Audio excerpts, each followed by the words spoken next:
The town square of Benton's Cross looked the same as it had for the past 14 years.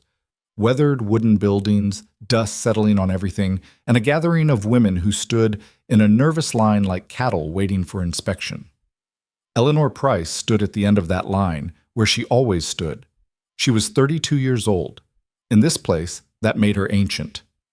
Around her, girls of 18 and 19 fidgeted with their hair, smoothed their skirts, pinched their cheeks to bring up color. Eleanor did none of these things. She'd learned, after countless rejections, that hope was a luxury she couldn't afford. The wagon train had arrived that morning, 15 families heading west, looking to settle in Oregon territory. And like every wagon train that passed through Benton's Cross, the men needed wives. Women were scarce out west. A man could own 1,000 acres and still die alone if he didn't have a woman to help him work it, to bear his children, to turn a piece of land into something resembling home. Eleanor had watched this ritual play out dozens of times. The men would walk down the line, looking at faces, asking questions. Sometimes they'd request a woman demonstrate cooking or sewing. The younger girls always went first, the pretty ones, the soft-spoken ones, the ones who knew how to lower their eyes and blush on command. Eleanor had been 17 the first time she'd stood in one of these lines. Back then, she'd believed someone would choose her. She'd worn her best dress, the blue one her mother had made before dying of fever. She'd braided her hair carefully, practiced her smile. No one had chosen her. At 18, she'd tried again, and again at 19. By 25, she'd stopped wearing the blue dress. By 30, she'd stopped practicing her smile. "Stand straight," Mrs. Hadley hissed from behind them. She ran the boarding house where most of the unmarried women lived, and she treated these selection days like a merchant showing livestock. You want them to think you're strong enough for frontier life. Eleanor was already standing straight.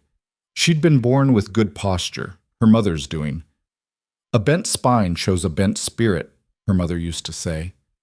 Eleanor's spine had never bent, even when everything else inside her had broken and reformed into something harder. The first man started down the line.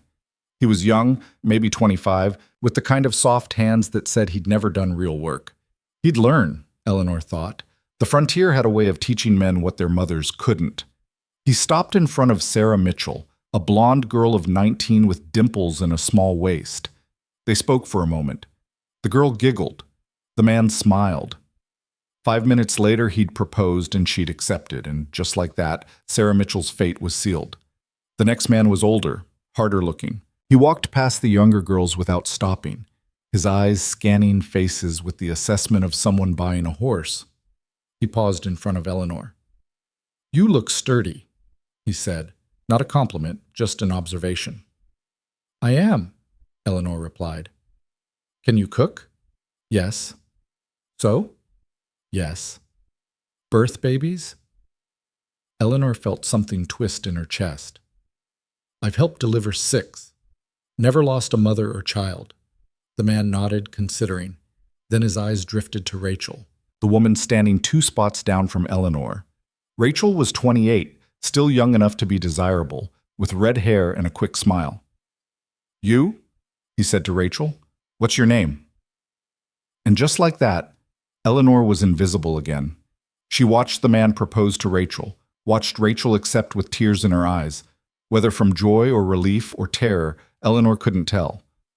Probably all 3. The selection continued. One by one, women stepped out of the line. One by one, Eleanor remained. By noon, only 3 women were left standing. Eleanor, a widow named Martha, who was missing most of her teeth, and a girl named Penny, who was simple-minded and couldn't count past 10. The remaining men were down to 5.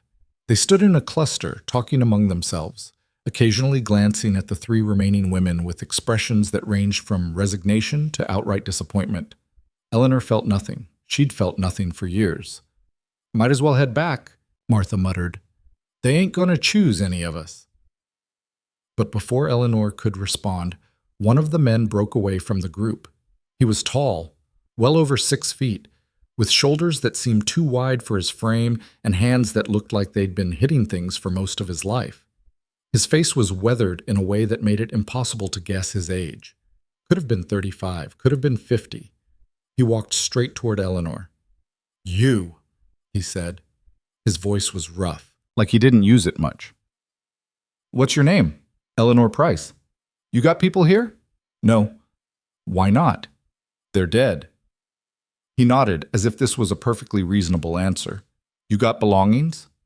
Some. How much can you carry? Eleanor blinked. What? How much weight can you carry on your back for 10 miles? It was the strangest question anyone had ever asked her. 40 pounds, maybe. 50 if I had to. You ever worked a field? Yes. You afraid of blood?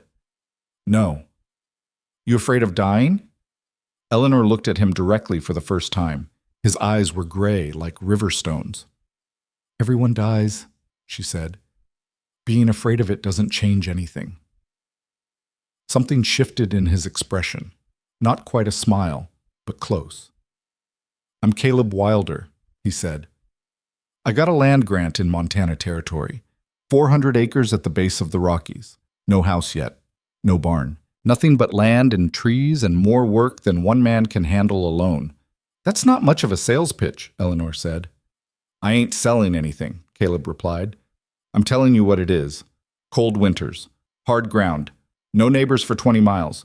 You'll work yourself half to death just to stay alive. And you might die anyway. Bears, wolves, disease, accidents. Take your pick. Then why do you need a wife? Because I can't do it alone. He said it plainly, without shame. I need someone who can work, who can think, who won't fall apart when things get bad. And they will get bad. Eleanor studied him. He wasn't offering romance, he wasn't offering comfort. He was offering survival, and he was honest enough not to dress it up as anything else. Why me? She asked. Because you're still standing here, Caleb said. Every other woman got picked for being pretty or young or agreeable. You didn't get picked for any of that, which means you got something else, something that matters more. And what's that? Strength, he said simply. The kind that don't quit. Eleanor felt something crack open inside her chest, something she'd sealed shut years ago. You don't know anything about me. I know enough, Caleb said. I know you've been standing in this line for hours in the hot sun, and you ain't complained once. I know you answered every question straight, no simpering or playing games. I know you're old enough to understand what you're getting into, and young enough to survive it. He paused. And I know you got nothing keeping you here. That last part hit harder than Eleanor expected, because he was right. She had nothing, no family, no prospects, no future except more years in Mrs. Hadley's boarding house, taking in sewing and watching younger women get chosen while she grew older and harder and more invisible. If I say yes, Eleanor said slowly, what exactly are you offering? Partnership, Caleb said. I ain't looking for a servant or a decoration. I need someone who can pull their weight, make decisions, handle things when I can't. You do that, and I'll make sure you're fed, sheltered, and protected. That's the deal. And if it doesn't work out, then we're both screwed, Caleb said bluntly. Because once we head into Montana Territory, there ain't no turning back. No divorce courts, no easy way out. We'd be stuck with each other. Eleanor should have been terrified, should have said no, should have walked away, should have held out for something better. But there was nothing better. There never had been. All right, geez, she said. Caleb blinked. All right, what? All right, I'll marry you. For a moment, he just stared at her, as if he'd expected more resistance. Then he nodded once, sharp and final. We leave at dawn. Preacher's still in town. We'll do it tonight. Tonight? No point waiting, Caleb said. You got cold feet already? No, Eleanor said, and realized she meant it. Fear would come later, she was sure, but right now all she felt was a strange, reckless clarity. Tonight is fine, Martine. The wedding took place in the back room of the general store, with the preacher half drunk and Mrs. Hadley serving as witness. Eleanor wore the same dress she'd been wearing all day. Caleb didn't change clothes either. The ceremony lasted 5 minutes. Do you, Caleb Wilder, take this woman to be your lawfully wedded wife? I do. Do you, Eleanor Price, take this man to be your lawfully wedded husband? Eleanor hesitated for just a second. One final moment to change her mind, to choose safety over the unknown. Then she looked at Caleb's face, at the complete absence of pretense there, and said, "I do." Then, by the power vested in me by the territory of Kansas, I pronounce you man and wife. No kiss, no celebration, just a handshake between Caleb and the preacher and a signed piece of paper that made Eleanor into someone new. Eleanor Wilder. "Pack light?" Caleb told her afterward. "One bag. Nothing you can't carry yourself." Eleanor went back to the boarding house and looked at the small room that had been hers for the past 8 years. It didn't take long to pack. She owned almost nothing: a few dresses, some underclothes, a hairbrush, a tin cup that had been her mother's. She left behind the blue dress. It belonged to a different woman, one who'd believed in things Eleanor no longer had the luxury to believe in. Mrs. Hadley found her as she was closing the bag. "You're making a mistake," the older woman said. "Maybe," Eleanor replied. "You don't know that man. Don't know what kind of person he really is." "I don't know what kind of person I really am either," Eleanor said. "Maybe we'll figure it out together." Mrs. Hadley shook her head. "You always were too smart for your own good, Eleanor Price." "Eleanor Wilder," Eleanor corrected quietly. She didn't sleep that night. Instead, she sat by the window and watched the stars, wondering if this was bravery or just another form of giving up. Dawn came cold and gray. Eleanor was waiting outside the boarding house when Caleb arrived with a wagon. It wasn't much, just a basic flatbed loaded with supplies covered by canvas. 2 horses pulled it, both of them looking as worn and practical as everything else about Caleb Wilder. "That all you got?" Caleb asked, nodding at her single bag. "That's all?" "Good." He took the bag and secured it in the wagon, then offered her a hand up to the driver's seat. Eleanor climbed up, her body stiff from lack of sleep. The seat was hardwood, no cushioning. She'd be sore within an hour. Caleb clicked his tongue, and the horses started moving. Just like that, Eleanor's old life fell away behind her. They rode in silence for the first hour. The town disappeared. The road, such as it was, became little more than wagon ruts through tall grass. The sun rose higher, turning the morning chill into steady heat. "You eat yet?" Caleb asked finally. "No." He reached behind the seat and pulled out a cloth-wrapped bundle. Inside was hard bread and dried meat. He handed her half without ceremony. Eleanor ate mechanically. The bread was stale, the meat tough. It didn't matter. Food was food. "How long until we reach Montana?" she asked. 6 weeks if we're lucky, Caleb said. 8 if we hit bad weather, 10 if something breaks. You've done this trip before? Once, 3 years ago, to file the land claim. Then back to Kansas to earn enough money for supplies. He glanced at her. "You ever been out of Benton's Cross?" "No." "It's going to be different than anything you know," he said. "Harder. You understand that?" "You've already told me it's going to be hard in Lasham," Eleanor said. "Telling me again won't change my answer." Caleb almost smiled. Almost. "Fair enough." They fell back into silence, but it was easier this time. Eleanor watched the landscape change. Flat prairie giving way to gentle hills. Grass growing taller and wilder. She'd spent her entire life in one small town, surrounded by the same buildings, the same people, the same expectations. Now the world was opening up around her, vast and indifferent. It should have been terrifying. Instead, Eleanor felt something that might have been freedom. The first week was the easiest. They followed established trails, camping near other wagon trains at night. Eleanor learned the routine quickly. Help set up camp, gather firewood, cook whatever Caleb hunted or the meager supplies they'd brought. Then sleep on hard ground under canvas, wake before dawn, and do it all again. She wasn't the only new bride traveling west. There were 5 others in their group, all younger than Eleanor, all clearly struggling with the reality of what they'd chosen. One girl, couldn't have been more than 16, cried herself to sleep every night. Another argued constantly with her new husband, their voices carrying across the camp.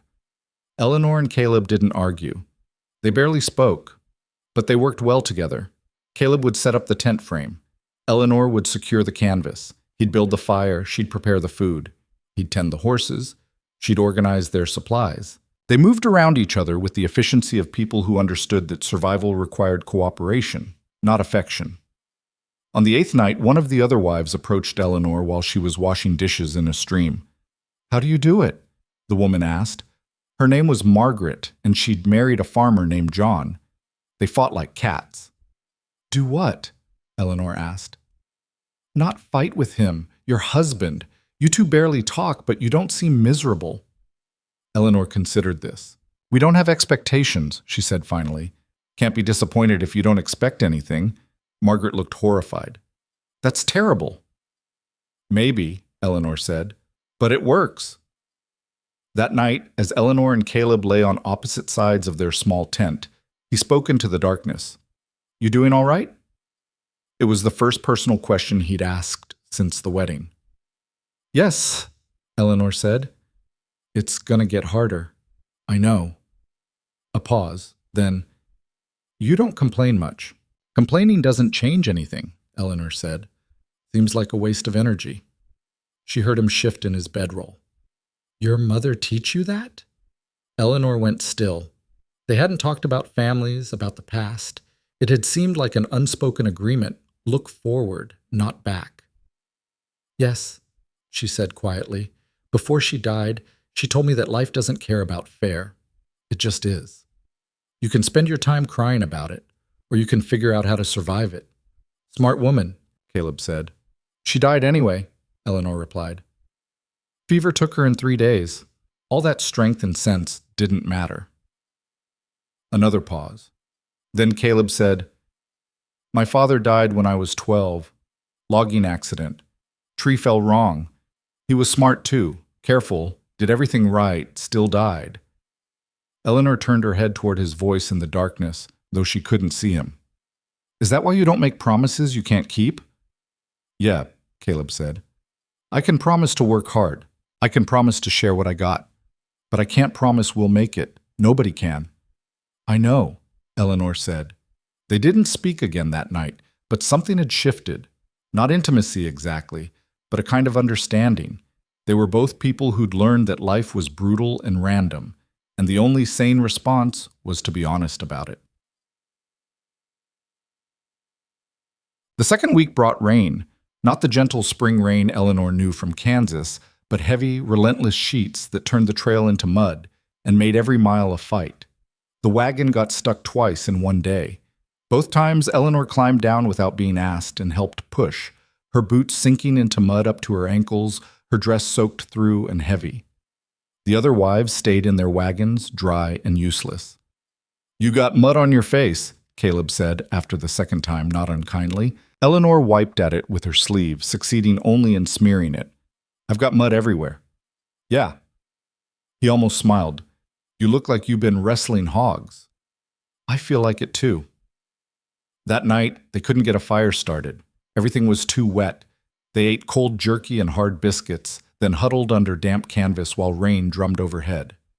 Eleanor's teeth chattered. The temperature had dropped with the rain, and her wet clothes had sapped all the warmth from her body. "Come here," Caleb said. Eleanor hesitated. "I ain't gonna touch you," he added, reading her hesitation.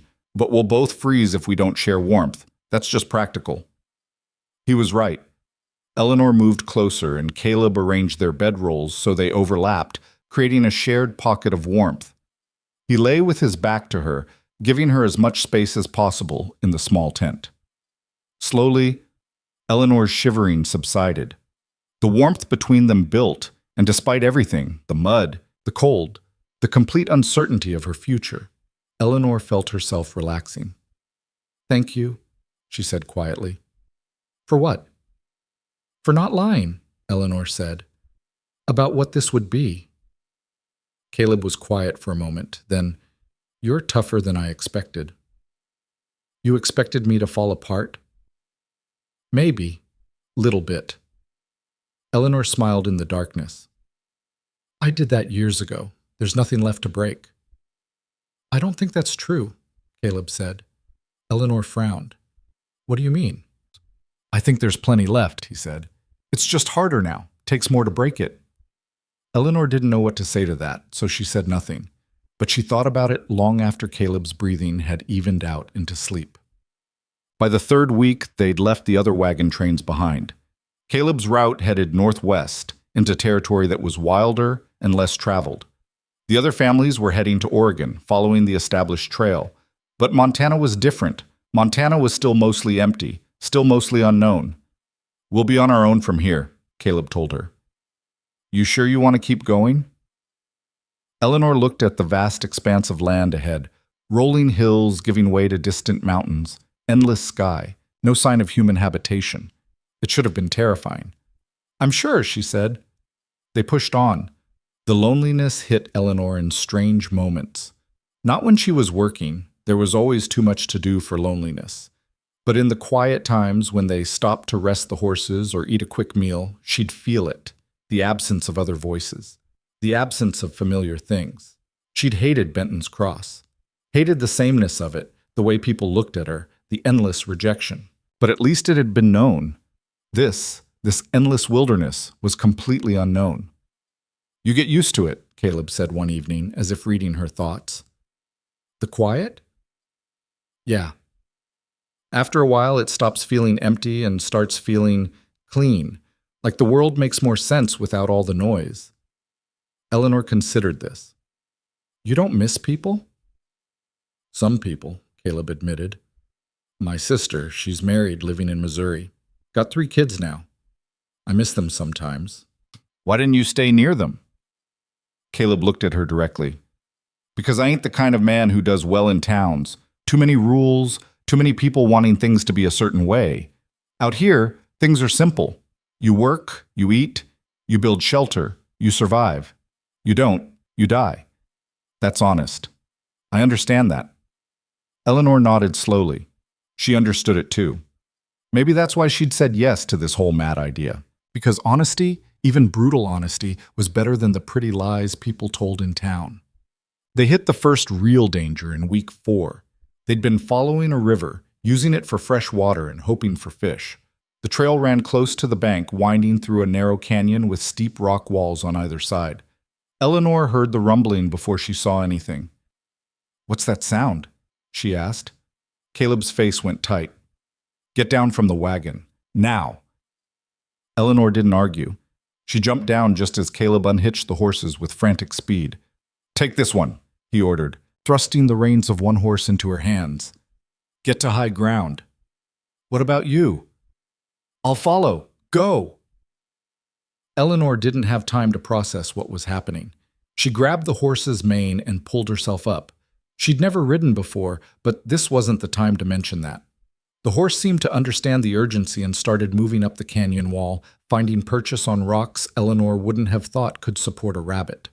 Behind her, she heard Caleb shouting at the other horse. Then the roar got louder and she risked a glance back. Water.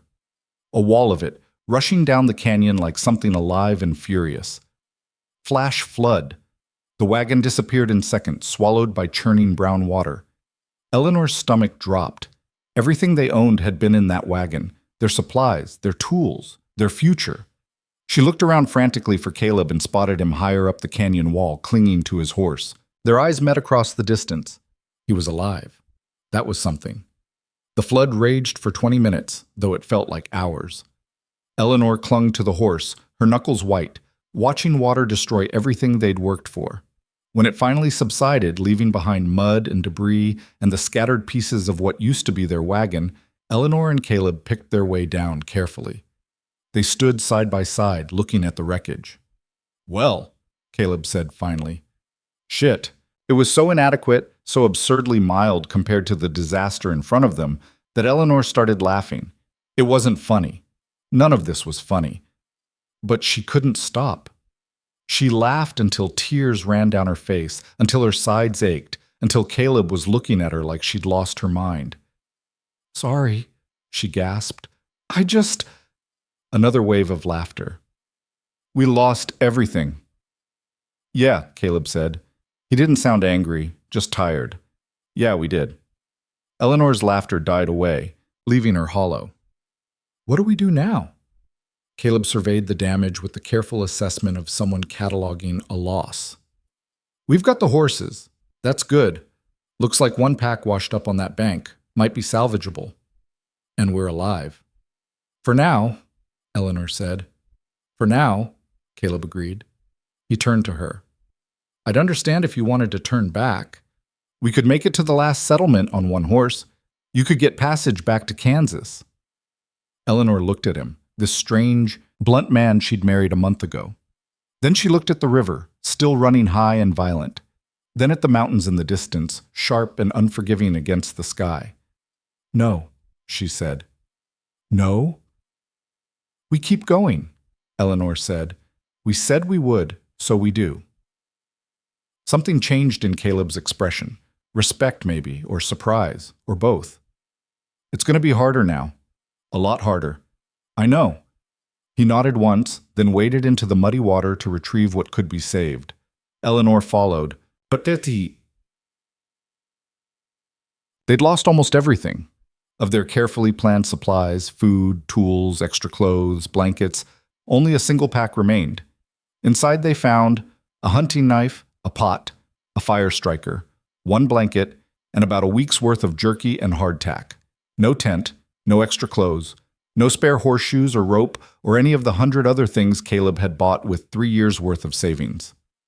Could be worse, Caleb said, though Eleanor couldn't imagine how. They made camp that night in the open, with only the blanket to share.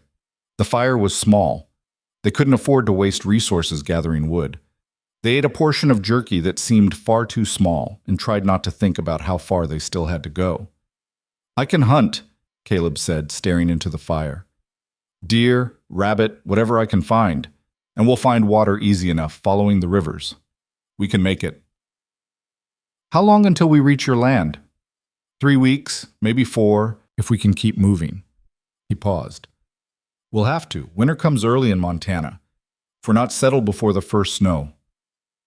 He didn't finish, but he didn't need to. Eleanor understood. If they didn't reach his land claim before winter, they'd die. Simple as that. Then we move fast, Eleanor said.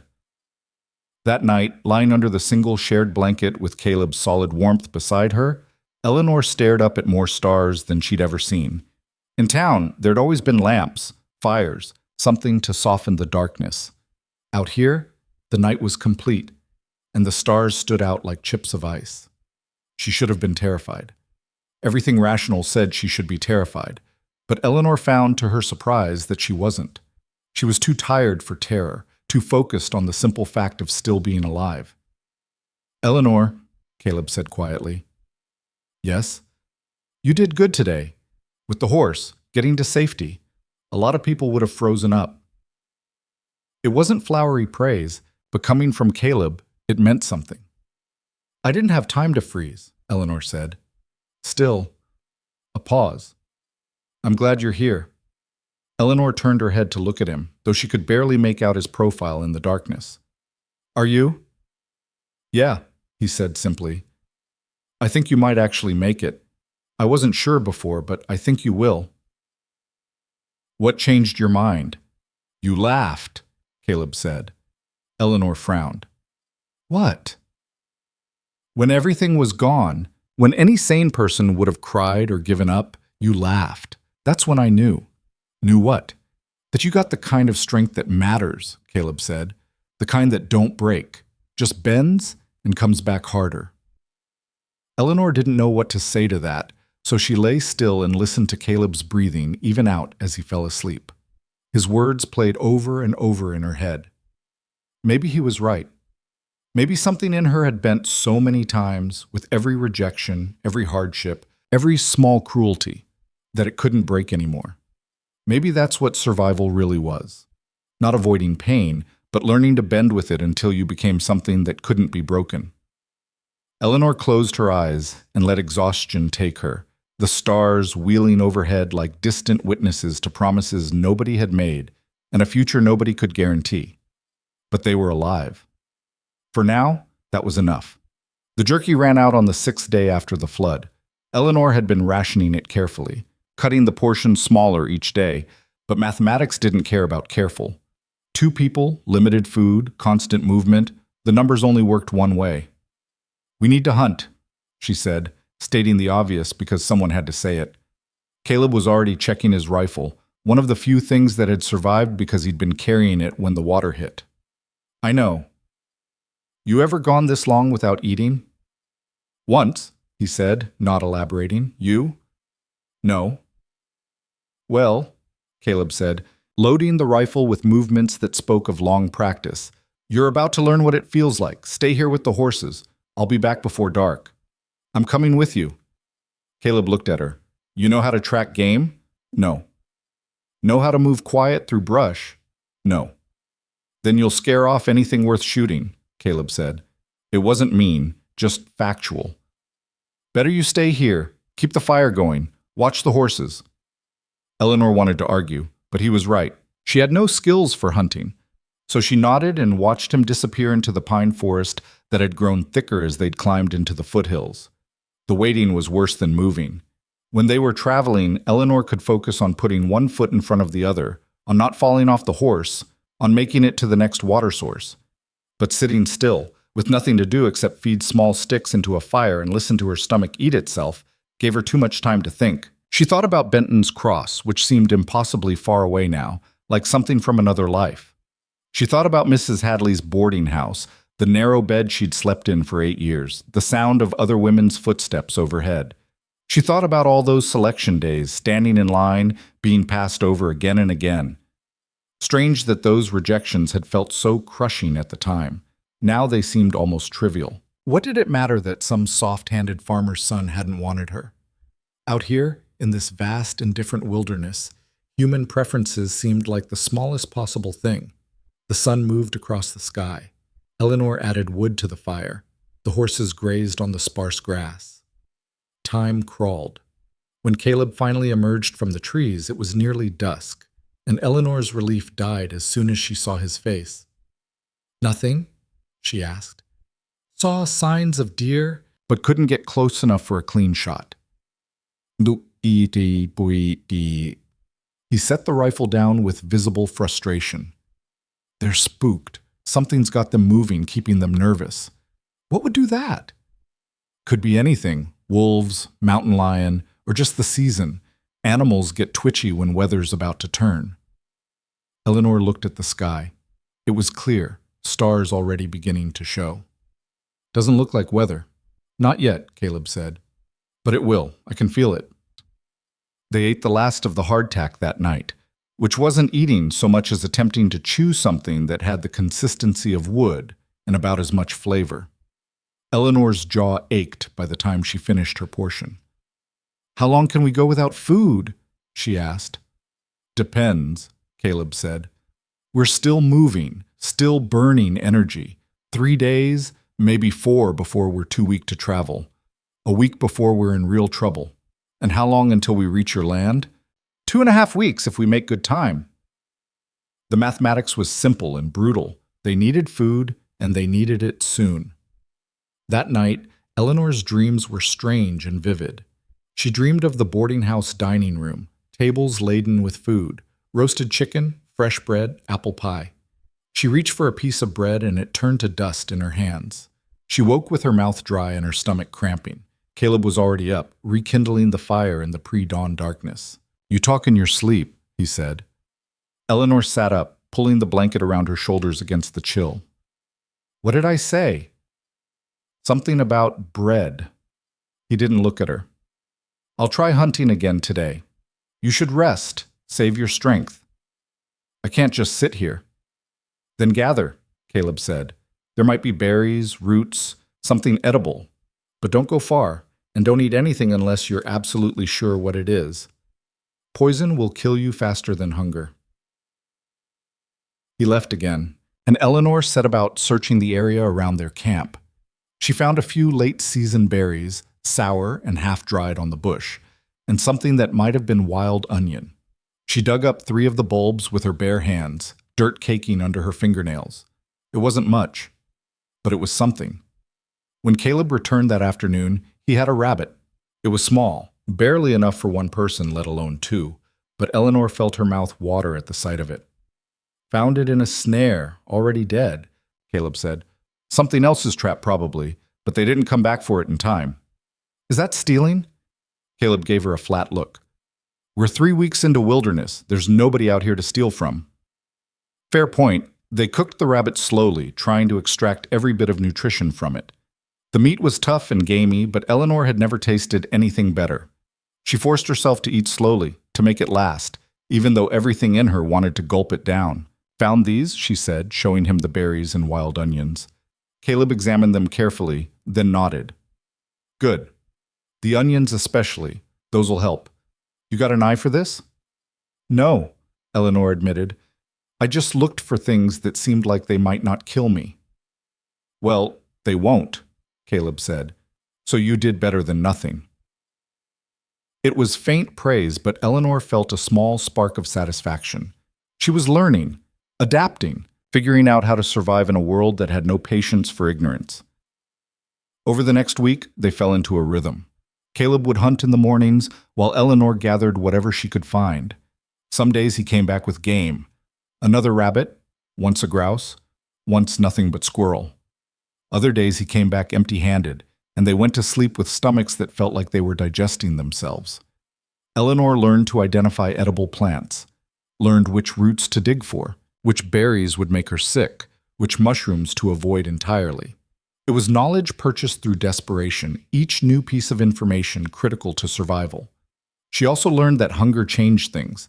It made distances feel longer, made small tasks exhausting, made her thoughts slow and syrupy. But it also sharpened certain instincts. She found herself noticing things she'd never noticed before. The way different plants grew in different light, the patterns animals made in underbrush, the feeling of weather changing hours before it actually did. You're getting better at this, Caleb said one evening as they shared a meal of fish he'd caught and greens she'd gathered. Better at starving slowly? Better at not giving up, he corrected. A lot of people would have quit by now. Quit and do what? Eleanor asked. Die faster? Caleb smiled, a real smile this time, not just the almost expression he usually gave. Fair point. The terrain continued to change as they pushed northwest.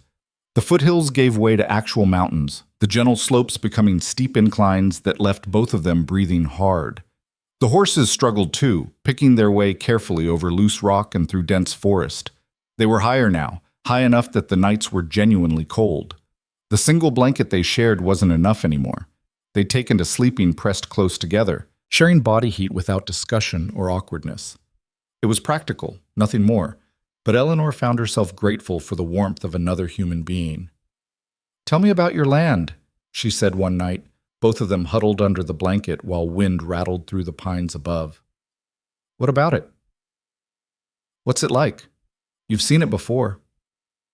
Caleb was quiet for a moment, and Eleanor thought he might not answer. Then, it's in a valley, tucked up against the mountains. Good water, 2 streams running through it, both fed by snowmelt. Lots of timber for building, flat enough in the middle to plant crops, sloped enough on the edges for grazing if we ever get animals. There's a meadow that floods every spring, and the grass grows thick there. Sounds nice, Eleanor said, though nice seemed like an inadequate word for a place she couldn't quite imagine. It will be, Caleb said, if we can build on it, if we can make it through the first winter, if a lot of things. You always this optimistic? I'm realistic, Caleb said. Hope don't keep you warm, work does. Eleanor thought about that. My mother used to say something similar. She said hope was for people who had the luxury of waiting for things to get better. People like us had to make things better ourselves. Smart woman, your mother. She was, Eleanor said quietly. Didn't save her, though. Nothing saves anybody in the end, Caleb said. But that don't mean you stop trying. They fell silent after that, but it was a comfortable silence. Eleanor stared up through gaps in the trees at stars so bright they seemed close enough to touch. Somewhere in the distance, a wolf howled. The sound should have been frightening, but Eleanor found it oddly beautiful. Another living thing calling out into the vastness, announcing its existence. You afraid of wolves? Caleb asked. Should I be? They generally leave people alone. It's the mountain lions you want to watch for. And bears if we run into any this late in the season. Anything else trying to kill us I should know about? Plenty, Caleb said. But worrying about all of it won't help. Just stay alert, stay close, and if I tell you to do something, you do it fast. Don't ask why. Don't hesitate. Understand? Yes. Good. Eleanor pulled the blanket tighter. Caleb? Yeah? Do you think we'll make it? He didn't answer right away, and Eleanor appreciated that. A quick reassurance would have been a lie, and they'd built their entire relationship on not lying to each other. I think we got a better chance than most, he said finally. We ain't quit yet. We know how to work, and we're both too stubborn to die without a fight. That's not exactly inspiring. No, Caleb agreed. But it's true. Eleanor smiled in the darkness. Yeah, it is. The weather turned 2 days later, just like Caleb had predicted.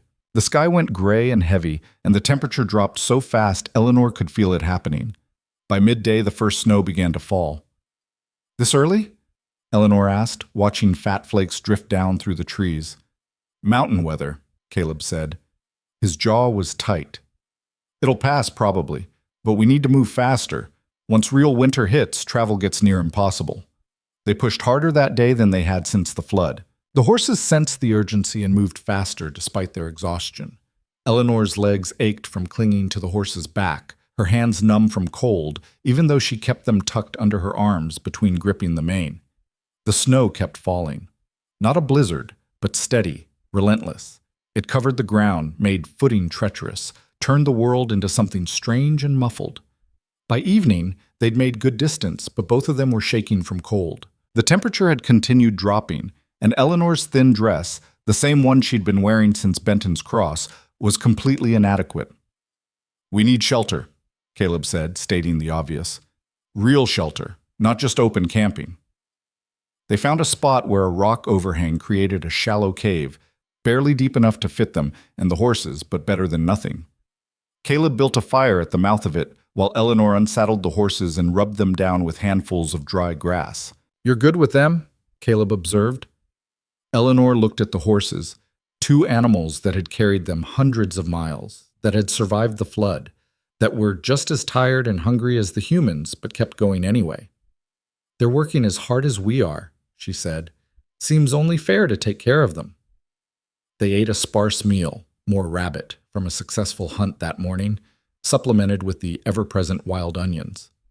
Then they huddled together under the blanket, backs against stone, fire crackling in front of them. The snow continued through the night. Eleanor woke several times to find Caleb feeding the fire, keeping it alive, keeping them alive. Once, she woke to find him shivering despite being pressed against her, and she realized with a shock that he was just as vulnerable as she was, just as human, just as capable of dying from cold or hunger or any of the 1,000 other dangers they faced. Caleb, she whispered. He stirred. What? You need to sleep. Let me tend the fire for a while. I'm fine. You're shaking, Eleanor said. We can't afford for you to get sick. Show me what to do, and then rest. He hesitated, then showed her how to feed the fire, small pieces of wood, not too much at once, keeping the flames steady, but not too high. Eleanor took over the task, sitting up while Caleb finally allowed himself to sleep. It was strange watching him sleep. His face looked different without that constant wariness, younger, somehow. Eleanor found herself wondering about his life before this, before the land claim, before Kansas. What had made him into the kind of man who chose solitude over society? What had happened to make him so distrustful of comfort? But those were questions for another time. Right now, all that mattered was keeping the fire going and making sure they both lived to see morning. By the time dawn came, gray and cold and barely brighter than night, Eleanor was exhausted, but the fire still burned. Caleb woke, looked at the flames, then at her. You stayed up the whole night? Someone had to. He studied her face, and Eleanor wondered what he saw there. Thank you, he said simply. They pushed on. The snow had stopped, leaving behind a layer of white that made everything look clean and new and deceptively peaceful. But the cold remained, sharp enough to bite through Eleanor's inadequate clothing. Here, Caleb said during a brief rest stop. He shrugged out of his heavy coat and held it out to her. You need that, Eleanor protested. I got layers, Caleb said, which wasn't entirely true. You don't. Take it. Eleanor wanted to argue, but her teeth were chattering too hard. She pulled on the coat. It was enormous on her, hanging nearly to her knees, the sleeves extending past her hands. But it was warm, still holding heat from Caleb's body, and Eleanor felt tears prick her eyes at the kindness of it. Thank you, she managed. Caleb just nodded and climbed back onto his horse. The next few days blurred together. More snow, more cold, more grinding exhaustion as they climbed higher into the mountains. Eleanor's body ached in ways she hadn't known were possible. Her feet were blistered inside her worn boots. Her hands were cracked and bleeding from the cold. But she kept moving because stopping meant dying, and she wasn't ready to die. Not when they were so close. How much farther?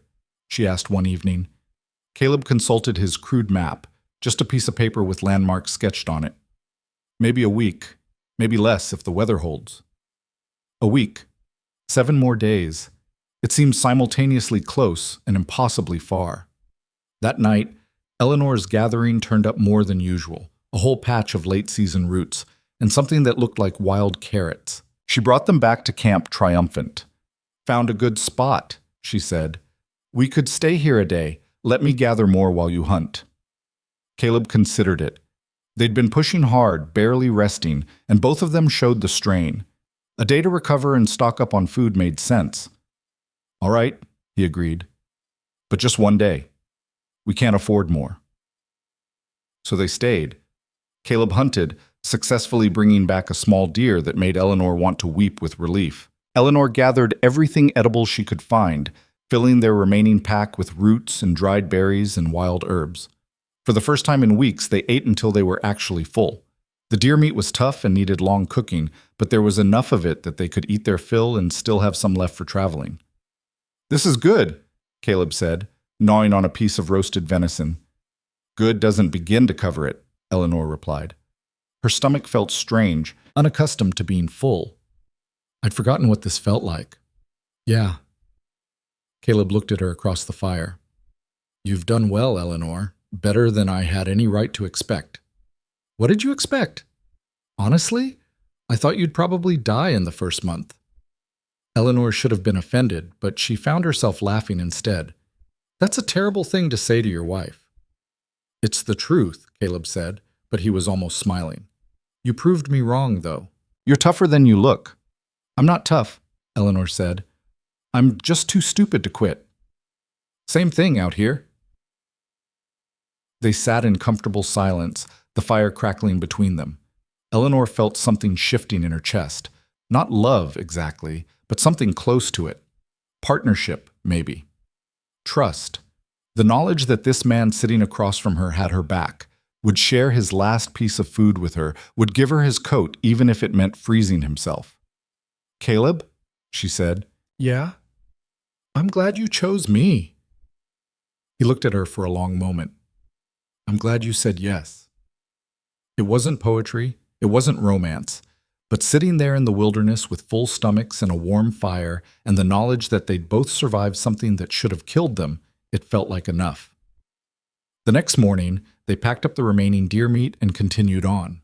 The terrain grew even more rugged, forcing them to dismount and lead the horses through sections too steep or rocky to ride. Eleanor's legs burned from the constant climbing, but she gritted her teeth and kept going. They crested a ridge on the 5th day after their rest stop, and Caleb suddenly stopped. There, he said, pointing. Eleanor followed his gaze. Below them, nestled in a valley between mountains, was a stretch of land that looked different from the endless wilderness they'd been crossing. She could see what Caleb had described. The 2 streams cutting through the valley, the meadow in the middle, the stands of timber on the slopes. That's it? She asked. That's it, Caleb confirmed. That's home. Home. Eleanor tested the word in her mind. It didn't quite fit yet, but maybe it would. Maybe with time and work and sheer bloody-minded determination, they could make that valley into something that deserved to be called home. How long to get down there? Rest of today? Probably. Maybe into tomorrow if the descent is tricky. Eleanor stared at the valley. From here it looked peaceful, almost inviting. But she knew better now than to trust appearances. That valley would be just as hard as everything else they'd faced. Harder, maybe, because they'd have to build everything from nothing. But they'd made it. Against odds that should have killed them, through disasters and hunger and cold and exhaustion, they'd actually made it. "Let's go," Eleanor said. They started down this mountain. The descent was treacherous. Loose rocks shifted under their feet, and more than once Eleanor had to catch herself from falling. But she kept moving, one careful step at a time, getting closer to that valley below. By late afternoon, they'd made it to more level ground. The temperature had risen slightly with the descent, and Eleanor could hear the sound of running water nearby. One of the streams Caleb had mentioned. "We'll camp here tonight," Caleb said. "Get an early start tomorrow. Explore the property proper. Figure out where to start building." That night felt different. They were still sleeping on the ground, still sharing a single blanket, still eating simple food cooked over an open fire. But something had changed.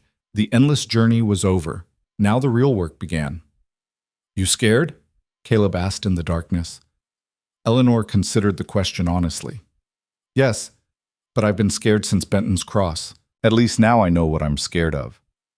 "What's that?" "Failing," Eleanor said. "Not being strong enough, smart enough, tough enough. Letting you down. Letting myself down." "You won't," Caleb said with certainty. "How do you know?" "Because you're here," he said simply. "You made it this far. That means something." Eleanor hoped he was right. Because tomorrow, the real test would begin. Building a life from nothing, surviving a mountain winter, proving that two people who barely knew each other could create something that lasted. But tonight, she let herself rest. Let herself feel the small victory of survival. Let herself imagine, just for a moment, what it might feel like to belong somewhere, to build something, to matter. The stars wheeled overhead, indifferent and eternal. The stream ran past their camp, cold and clear. And Eleanor Wilder, once invisible, once unwanted, once certain she'd die alone in a Kansas boarding house, closed her eyes and dreamed of timber walls and warm fires and a future she'd actually chosen for herself. Morning would come soon enough, bringing all its challenges and dangers and impossibilities. But for now, she was alive. She was here, and that was enough. The reality of the land hit Eleanor the moment the sun came up. In the pre-dawn darkness, she'd imagined possibilities. A cabin taking shape, fields cleared and ready for planting. Some semblance of the life Caleb had described. But daylight was brutal and honest. What she saw was raw wilderness, untouched and unforgiving. Trees so thick in places that walking through them would require an axe, rocky soil that would fight every attempt to farm it, and everywhere, the evidence of how small they were against the vastness of this place. "Where do we even start?" Eleanor asked, the question coming out smaller than she'd intended. Caleb stood beside her, surveying the land with the same flat assessment he gave everything. "First thing is shelter. We got maybe 3 weeks before hard winter sets in. Maybe less." 3 weeks to build a cabin? "Not a cabin," Caleb said. "We ain't got time or tools for that. We build a dugout, half underground, logs and sod for a roof. It won't be pretty, but it'll keep us alive." Eleanor had seen dugouts before, back in Kansas. Half-buried structures that looked more like animal dens than human homes. Dark, damp places that smelled of earth and mold. The thought of spending a winter in one made her stomach turn, but she kept her face neutral. "Show me what to do," she said. They spent that first day exploring the property, Caleb pointing out the best spot for the dugout. A hillside with southern exposure, protected from north winds by a stand of pines. Close enough to the stream for water, far enough that spring flooding wouldn't reach them. "We'll dig into the hill here," he explained, using a stick to sketch in the dirt. "About 12 feet deep, 8 feet wide.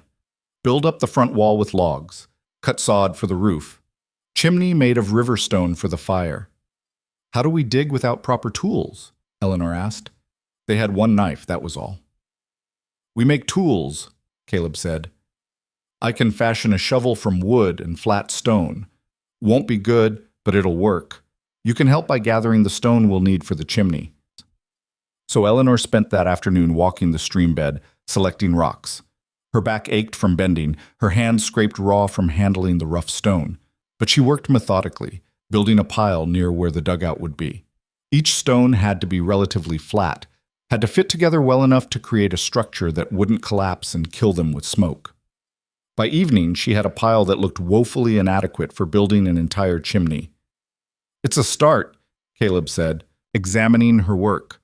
"Good choices on the shape. You got an eye for it." That night, they ate the last of the deer meat, and Eleanor tried not to think about the fact that they were starting over from nothing. No supplies, no tools, no food beyond what they could hunt or gather. The enormity of it pressed down on her like a physical weight. "We're going to die here, aren't we?" she said into the darkness. Caleb didn't answer right away. When he did, his voice was quiet but certain. "Maybe, but not without fighting like hell first." It wasn't comforting exactly, but it was honest, and Eleanor found she preferred that to false reassurance. The next morning, Caleb started on the dugout, while Eleanor continued gathering stone and began collecting materials for the sod roof. She learned quickly that sod meant cutting squares of earth and grass, keeping them intact so they'd hold together when stacked. It was backbreaking work, her knife inadequate for the task, but she persisted. By the third day, Caleb had excavated about 3 feet into the hillside. It didn't look like much, just a dark hole in the earth, but Eleanor could see the shape of it starting to emerge, could imagine how it might actually become something livable. "I need to hunt," Caleb said that evening, wiping dirt from his face. "We're out of food again, and I can't dig on an empty stomach much longer." "I'll keep working on the sod," Eleanor said. "Don't overdo it," Caleb warned. "You're no good to me if you collapse." He left before dawn the next morning, and Eleanor threw herself into the work with a kind of desperate energy. Cut sod, stack it carefully so it wouldn't fall apart, start over. Her hands blistered and bled, her back screamed, but she kept going because what else was there to do? Around midday, she heard something in the trees behind her. Eleanor froze, her hand still gripping the knife. The sound came again, something large moving through undergrowth. Her heart hammered against her ribs as she remembered Caleb's warnings about bears and mountain lions. Slowly she stood and turned toward the sound. A deer stepped out of the trees, a young buck with small antlers. It saw her and froze, both of them locked in mutual assessment. Eleanor's mind raced. Caleb had the rifle. She had nothing but a knife, and she'd never killed anything larger than a chicken in her entire life. But meat was meat, and they were starving, and the deer was right there. She moved without thinking, driven by pure, desperate hunger. The deer bolted, and Eleanor ran after it, crashing through brush, her lungs burning. It was stupid, hopeless. She'd never catch it. But her body had taken over from her brain, operating on some primal instinct she didn't know she possessed. The deer's hoof caught on something, and it stumbled. Just for a second, but Eleanor was close enough. She threw herself forward, landing on the animal's back, her knife already swinging. What followed was graceless and horrible. The deer thrashed. Eleanor held on with strength born from desperation. And somehow, through luck or sheer stubborn refusal to let go, she got the knife to its throat. Blood sprayed hot across her hands, her face soaking into Caleb's coat that she still wore. The deer's struggles weakened, then stopped. Eleanor rolled off its body and lay in the dirt, gasping, her entire body shaking. She'd done it. She'd actually killed it. The knowledge felt surreal, impossible, but there was no time to process. The deer was dead, which meant she needed to gut it and preserve the meat before it spoiled. Eleanor had watched this done back in Kansas, had even helped a few times, but doing it herself with inadequate tools was something else entirely. She worked through the afternoon, making mistakes, wasting meat she couldn't afford to waste, but eventually managing to field dress the deer and drag it back to camp. Her arms felt like they might fall off. Her clothes were ruined beyond saving, and she was fairly certain she had deer blood in her hair. But they had meat, a lot of it. Caleb returned at dusk, a rabbit in hand, and stopped dead when he saw the deer carcass. "Where did you get that?" he demanded. "Killed it," Eleanor said. She was sitting by the fire, trying to get warm, still shaking from exertion and shock. Caleb stared at her. "You killed a deer. With a knife. It stumbled. I got lucky." "Lucky." Caleb shook his head, something like wonder crossing his face. "Eleanor, that's not luck. I don't even know what that is." "Desperation," Eleanor said flatly. "We needed food. The deer was there. so I killed it. Caleb moved closer, studying her blood-covered clothes, her scraped hands, the wild look that probably still lingered in her eyes. You all right? I don't know, Eleanor admitted. Ask me tomorrow. They spent that evening processing the meat, cutting it into strips that could be dried, making sure nothing went to waste. The work was mechanical, soothing in its way, and slowly Eleanor felt the shaking subside. You did good, Caleb said as they worked. Real good. Most people couldn't have done what you did. Most people wouldn't have to, Eleanor replied. No, Caleb agreed. But we ain't most people, are we?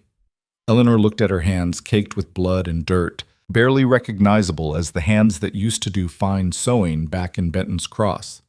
No, I guess we're not. The deer meat changed things. With food secured, they could focus entirely on the dugout. Caleb dug deeper into the hillside while Eleanor cut logs for the front wall, dragging them into place with strength she didn't know she had. The work was endless and exhausting, but the structure began to take shape. 2 weeks after they'd arrived, the dugout had walls and a roof. It was crude, barely 8 feet deep and so low that Caleb had to stoop to enter, but it was shelter.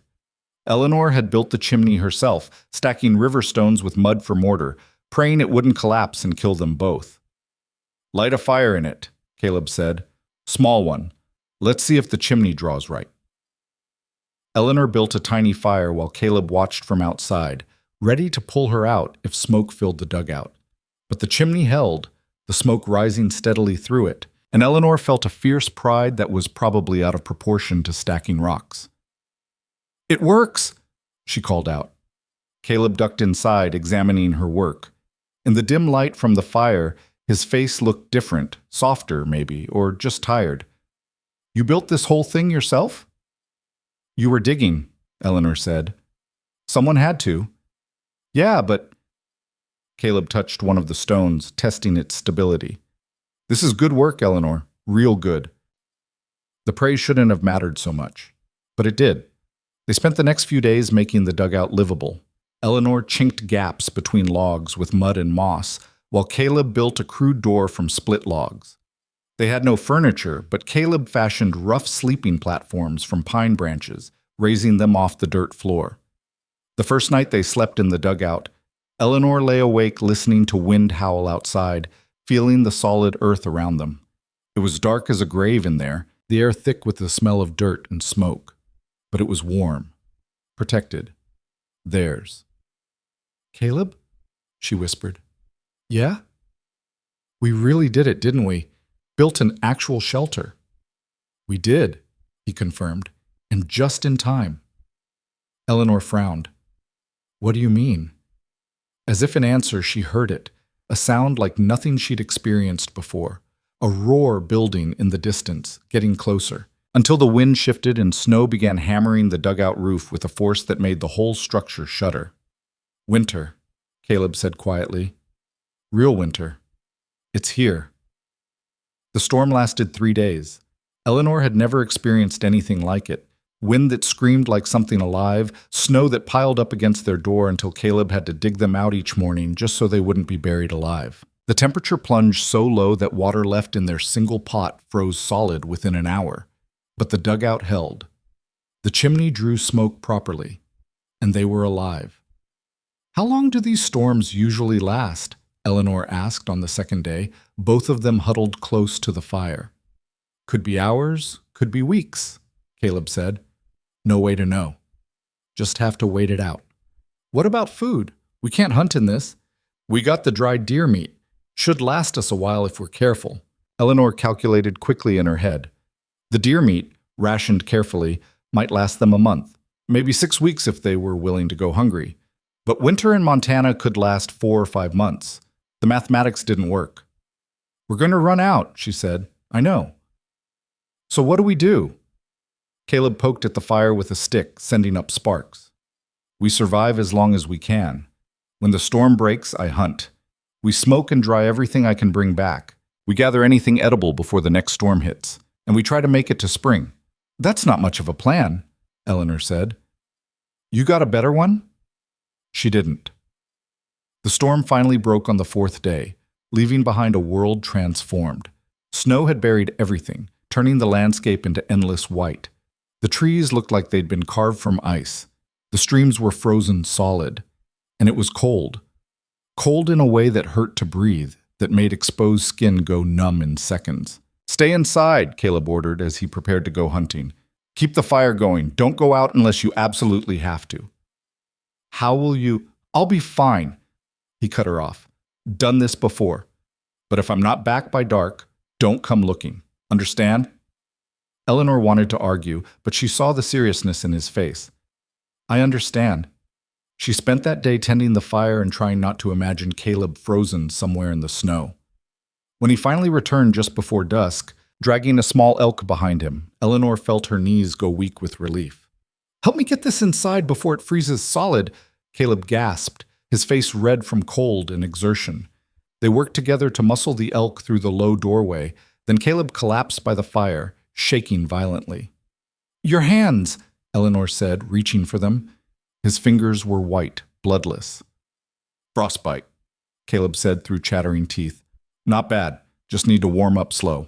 Eleanor filled their pot with snow and set it near the fire to melt, then made Caleb hold his hands in the lukewarm water. He hissed in pain as feeling returned to his fingers.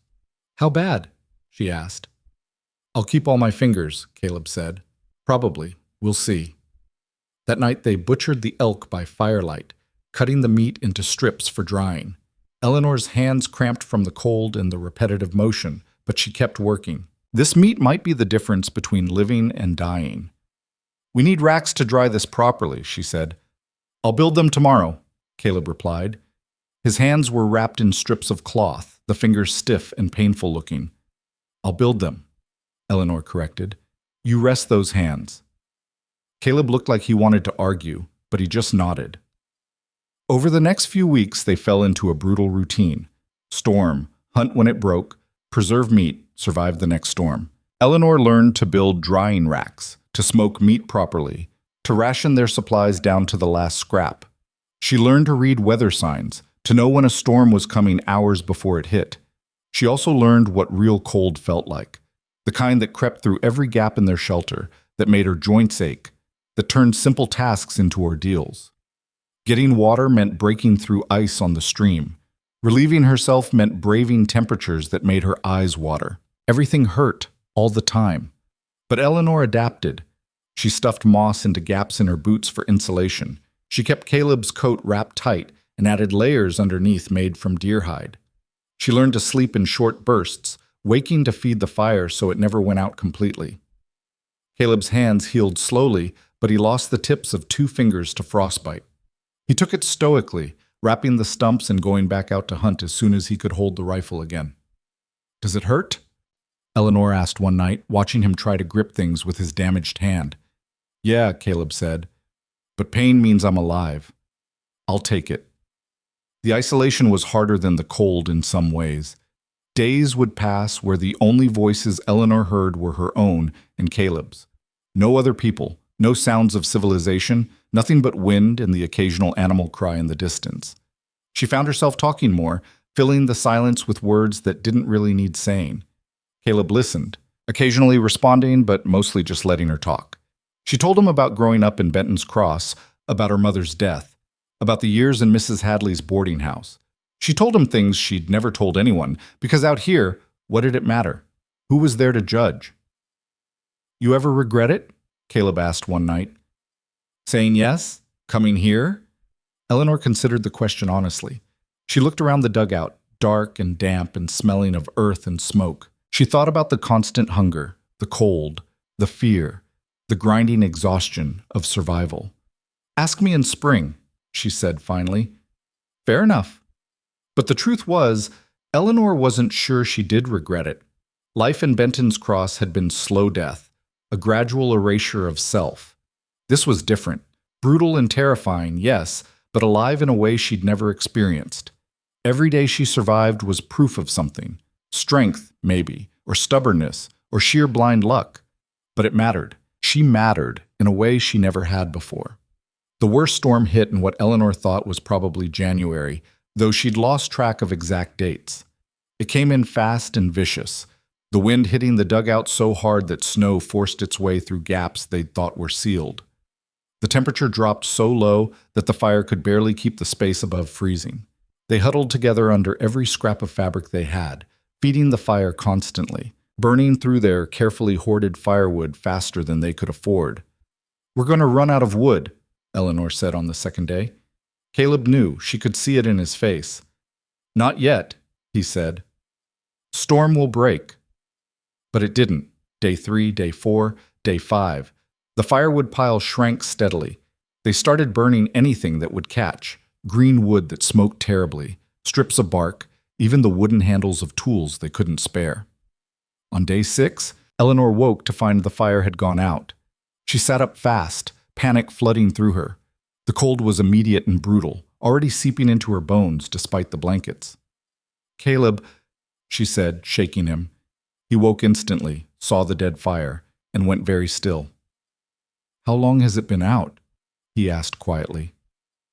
"I don't know. I just woke up."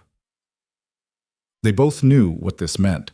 Without fire, they would freeze. They had hours at most. Caleb moved to the fire pit and started arranging their last pieces of wood, his damaged fingers clumsy with cold. Eleanor found the fire striker and tried to light it. Her hands were shaking so badly she could barely hold it. Spark. No catch. Try again. Spark. Nothing. "Come on," Eleanor whispered. "Please." Spark. A tiny wisp of smoke from the char cloth. She bent close, breathing gently, trying to coax it into flame. The smoke grew, and then, finally, a small orange glow. She added the tiniest shavings of wood, building the fire with agonizing slowness. Each piece had to catch before she could add the next. Too fast and she'd smother it. Too slow and it would die.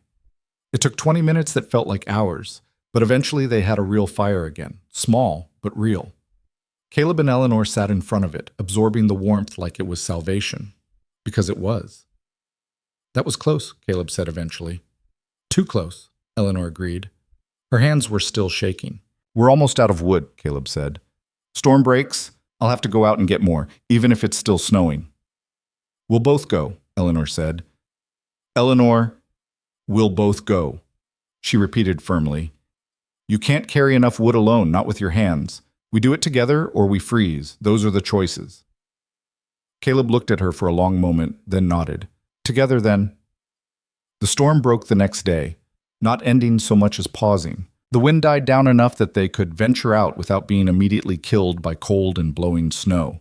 They wrapped themselves in every layer they had and went looking for deadfall, standing dead trees that would burn better than green wood.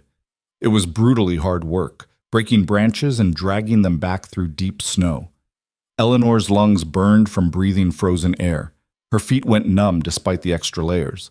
But they gathered wood, trip after trip, until they'd rebuilt their supply to something that might last another week. On their final trip, Eleanor slipped on ice hidden under snow. She went down hard, her ankle twisting beneath her. Pain shot up her leg, sharp and immediate. "You all right?" Caleb asked, helping her up. Eleanor tested the ankle. It hurt, but she could put weight on it. "I think so." "Can you walk?" "Have to," Eleanor said. "Can't stay out here." They made it back to the dugout. But by that evening, Eleanor's ankle had swollen to twice its normal size. She couldn't put weight on it without gasping in pain. "Probably sprained," Caleb said, examining it. "Could be broken. No way to know for sure." "What do we do?" Eleanor asked. "Keep weight off it. Wrap it tight. Wait and see if it heals." So Eleanor became trapped in the dugout, unable to gather wood or help with heavy work. She felt useless, a burden, exactly what she'd been terrified of becoming. "Stop it," Caleb said one evening, reading her mood. "Stop what?" "Beating yourself up. You got hurt doing necessary work. That ain't your fault." "I'm not contributing," Eleanor said bitterly. "You tend the fire, prepare food, keep this place livable," Caleb countered. "That's contributing. You think I could do all this and hunt too?" He had a point, but Eleanor still chafed at the limitations. She'd spent her whole life being told she wasn't useful, and now that she'd finally found ways to be useful, her own body was betraying her. The ankle healed slowly.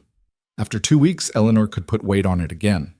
After 3, she could walk almost normally, though it still ached in the cold. By the time she was fully mobile again, they were deep into winter. The storms came regularly now, each one trying to kill them in new and creative ways. They ran low on meat, ran out of it entirely for 3 days until Caleb managed to trap a rabbit, burned through firewood faster than they could gather it. But they were still alive. One night, as they lay in the darkness, listening to wind howl outside, Eleanor spoke into the silence. "Caleb?" "Yeah?" "I think I might be pregnant." The silence that followed was absolute. Then Caleb sat up, and she heard him fumbling to relight the fire for light. "You think or you know?" he asked. "I've missed 2 cycles," Eleanor said, "and I've been sick in the mornings. Could be the poor food, the stress. But it could be a baby," Caleb finished. "Yes." They stared at each other in the firelight. A baby. Here. Now. In the middle of winter in a dugout barely fit for animals. When would it be due? Caleb asked. Eleanor calculated. Late summer, maybe, if I'm right about when it happened. Caleb ran a hand through his hair. A gesture Eleanor had learned meant he was thinking hard. "We need to make it to spring," he said finally. "Get you healthy, get proper food, then figure out how to birth a baby with no doctor, no midwife, no help." "I've helped deliver babies before," Eleanor reminded him. "Delivering ain't the same as giving birth," Caleb said, "especially not out here." "I know." Eleanor put a hand on her stomach, which still looked flat but might be holding something miraculous or terrible or both. "But we don't get to choose our timing, do we?" "No," Caleb agreed. "We don't." He moved closer, and for the first time since they'd married, he touched her with something that might have been tenderness. His hand covered hers on her stomach, rough and scarred and missing 2 fingertips. "We'll figure it out," he said. "We've figured out everything else." Eleanor wanted to believe him, wanted to think that they could survive not just winter, but also bringing a new life into this brutal place. But fear sat heavy in her chest, making it hard to breathe. "What if I die?" she whispered. "Women die in childbirth all the time, and that's with doctors and help. Out here, you won't die, Caleb said fiercely. "You can't promise that." "No," he admitted, "but I can promise I'll do everything in my power to keep you alive, the baby too. That's all anyone can promise." It wasn't enough, but it was what they had. That night marked a shift in how they related to each other. Caleb became more protective, insisting Eleanor do less of the heavy work, even though her ankle had healed. Eleanor found herself thinking ahead in ways she hadn't before, trying to imagine how they'd manage with an infant while also surviving. The storms continued. The cold deepened. But now there was something else to fight for. Not just their own survival, but the life Eleanor carried. It made everything harder and more urgent and somehow more real. Spring couldn't come fast enough. February brought a cold so deep that Eleanor could hear trees splitting in the forest, the sap inside them freezing and expanding until the wood cracked like gunshots. Inside the dugout, frost formed on the walls despite the fire burning constantly. Eleanor's breath came out in clouds even inches from the flames. The pregnancy made everything harder. Morning sickness hit her daily, though calling it morning sickness was generous. It lasted all day, leaving her weak and unable to keep down what little food they had. She lost weight she couldn't afford to lose, her face becoming gaunt, her ribs showing through skin that had once been soft. "You need to eat," Caleb said, watching her push away a bowl of thin soup made from rabbit bones and whatever roots she'd managed to gather before the deep snow came. "I can't," Eleanor said. "It just comes back up." "Try anyway." She tried. It came back up. Caleb held her hair while she vomited into a bucket they kept for exactly this purpose, his hand steady on her back. "This is killing you," he said quietly. "Babies do this," Eleanor replied, wiping her mouth. "It'll pass. It has to." But it didn't pass. Week after week, the sickness continued. Eleanor grew weaker, spending more time lying down than working. She hated it, hated feeling useless, hated seeing the worry in Caleb's eyes every time he looked at her. "I'm sorry," she said one evening, tears sliding down her face. I'm not helping. I'm just another mouth to feed, and I can't even keep food down. Stop, Caleb said firmly. He moved closer, wrapping the blanket around both of them. You're growing a whole person inside you while also trying to survive winter in a hole in the ground. You got nothing to apologize for. I'm supposed to be strong, Eleanor said. That's why you chose me. You are strong, Caleb insisted. You think a weak woman could have made it this far? Could have killed a deer with just a knife? Could have survived everything we've been through? He tilted her chin up, forcing her to meet his eyes. You're the strongest person I ever met, Eleanor. Don't you forget that. Eleanor wanted to believe him, but her body felt like a betrayal. She'd always been able to push through pain, through exhaustion, through anything, but this was different. The baby was taking everything she had, leaving her hollow. The sickness finally eased in late February, but by then Eleanor was so weak she could barely stand without help. Caleb took over all the work, gathering wood, hunting, cooking, maintaining the fire. Eleanor watched him drive himself to exhaustion and felt guilt like a physical weight. You should have chosen someone else, she said one night. Caleb looked up from where he was preparing their meager dinner. What? Someone younger, healthier, someone who wouldn't get pregnant and become useless right when you need help most. You ain't useless, Caleb said, and I didn't want someone else. I wanted you. Why? Eleanor demanded. Why me? You could have had any of those younger women. They would have been better for this.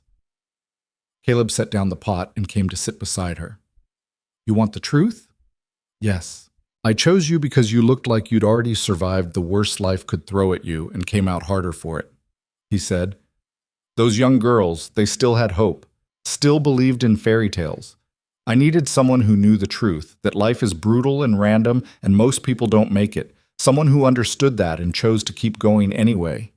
He paused, and I was right. You made it here. You survived things that would have killed those other women. You're still here, still fighting. That's why I chose you. Eleanor felt something crack open inside her chest. I'm not fighting right now. I'm just lying here. You're keeping that baby alive, Caleb said. That's fighting. Different kind, but it counts. Eleanor wanted to argue, but exhaustion pulled at her. She let herself lean against Caleb's solid warmth, feeling the steady rise and fall of his breathing. I'm scared, she admitted quietly. Me too, Caleb said. But we'll figure it out. We always do. March brought the first hints of spring. The storms came less frequently, the cold began to loosen its grip, and Eleanor finally felt strong enough to move around without feeling like she'd collapse. Her stomach was starting to show now, a small but undeniable curve that made the reality of the baby impossible to ignore. Caleb started talking about building a proper cabin, something better than the dugout for raising a child. We got a few months before the baby comes, he said, sketching plans in the dirt floor. If we work hard, we can get walls up at least. Roof, maybe, if we're lucky. Where do we even start? Eleanor asked. Same as before, Caleb said. One thing at a time. Cut logs, clear land, build foundations. You can help with the lighter work, gathering stones, cutting sod, preparing materials. I'll do the heavy lifting. So they threw themselves into the work. As soon as the weather allowed, they began cutting trees. Caleb would fell them with the axe he'd painstakingly made over the winter. Not a good axe, but functional. And Eleanor would strip branches, preparing the logs for building. It was grueling work, made harder by Eleanor's growing belly and Caleb's damaged fingers. But they pressed on, driven by the knowledge that they had a deadline that wouldn't wait. How big should we make it? Eleanor asked one evening, both of them exhausted from a day of cutting and hauling. Bigger than the dugout, Caleb said.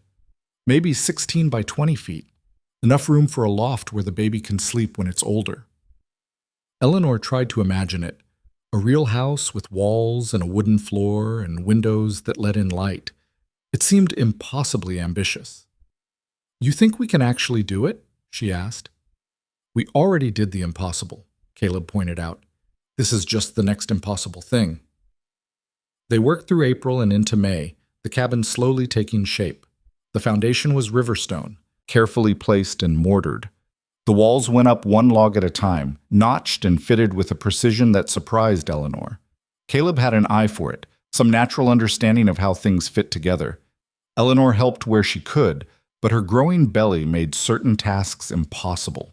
She couldn't lift heavy logs anymore, couldn't bend to work on the foundation. Instead, she focused on finishing tasks, chinking gaps between logs, preparing the sod for the roof, gathering moss for insulation.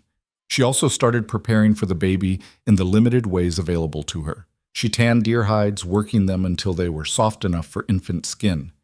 She made swaddling cloths from scraps of her old dresses, the ones that no longer fit over her expanded middle.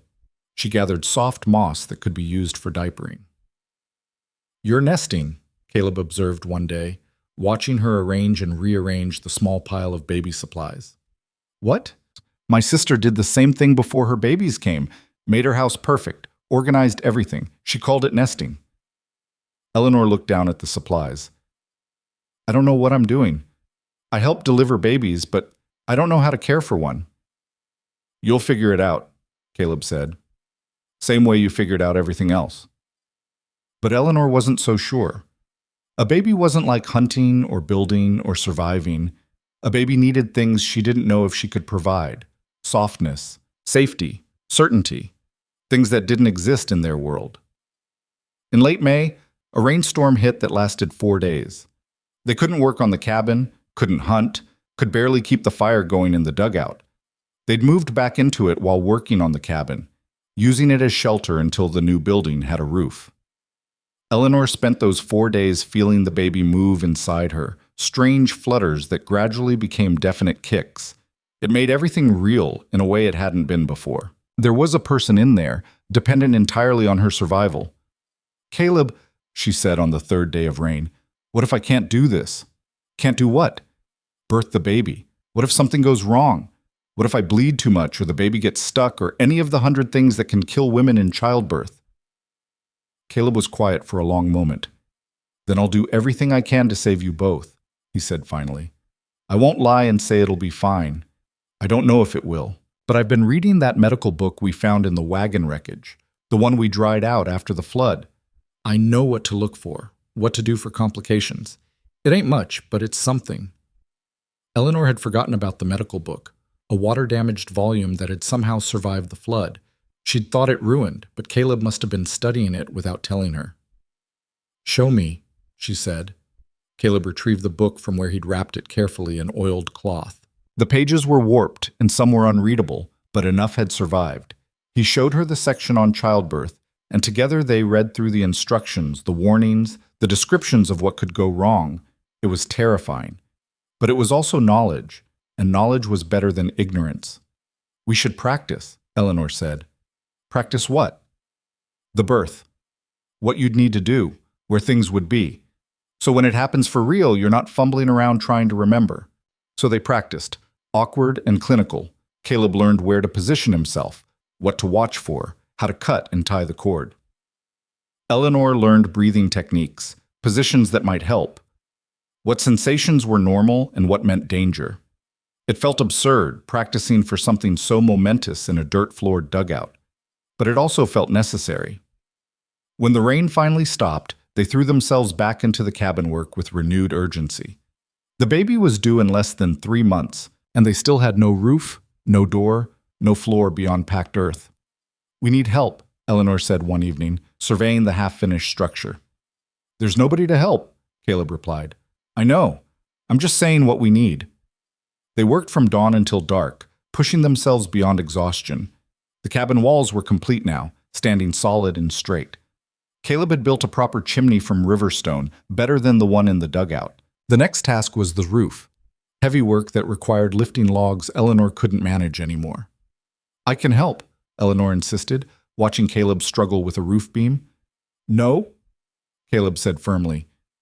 "You fall. You could lose the baby, could hurt yourself. I'll manage." "You can't lift these alone." "I'll rig a pulley system. Take longer, but it'll work." So Caleb built a crude pulley from rope he'd made over the winter, using it to haul the roof beams into place. Eleanor watched, feeling useless again, hating that her body's limitations prevented her from contributing. But she found other ways to help. She cut sod for the roof, prepared clay for chinking, organized their tools and materials. Small tasks, but necessary ones. By mid-June, the cabin had a roof. It wasn't perfect. There were gaps that would need filling, and Eleanor suspected it would leak in heavy rain, but it was a roof. They had walls and a roof and a chimney. The cabin was habitable. They moved in immediately, Eleanor almost crying at the luxury of standing upright inside a building. The dugout had required constant stooping. This cabin had a ceiling high enough for Caleb to stand with room to spare. "We did it," Eleanor said, looking around the single room that would be their home.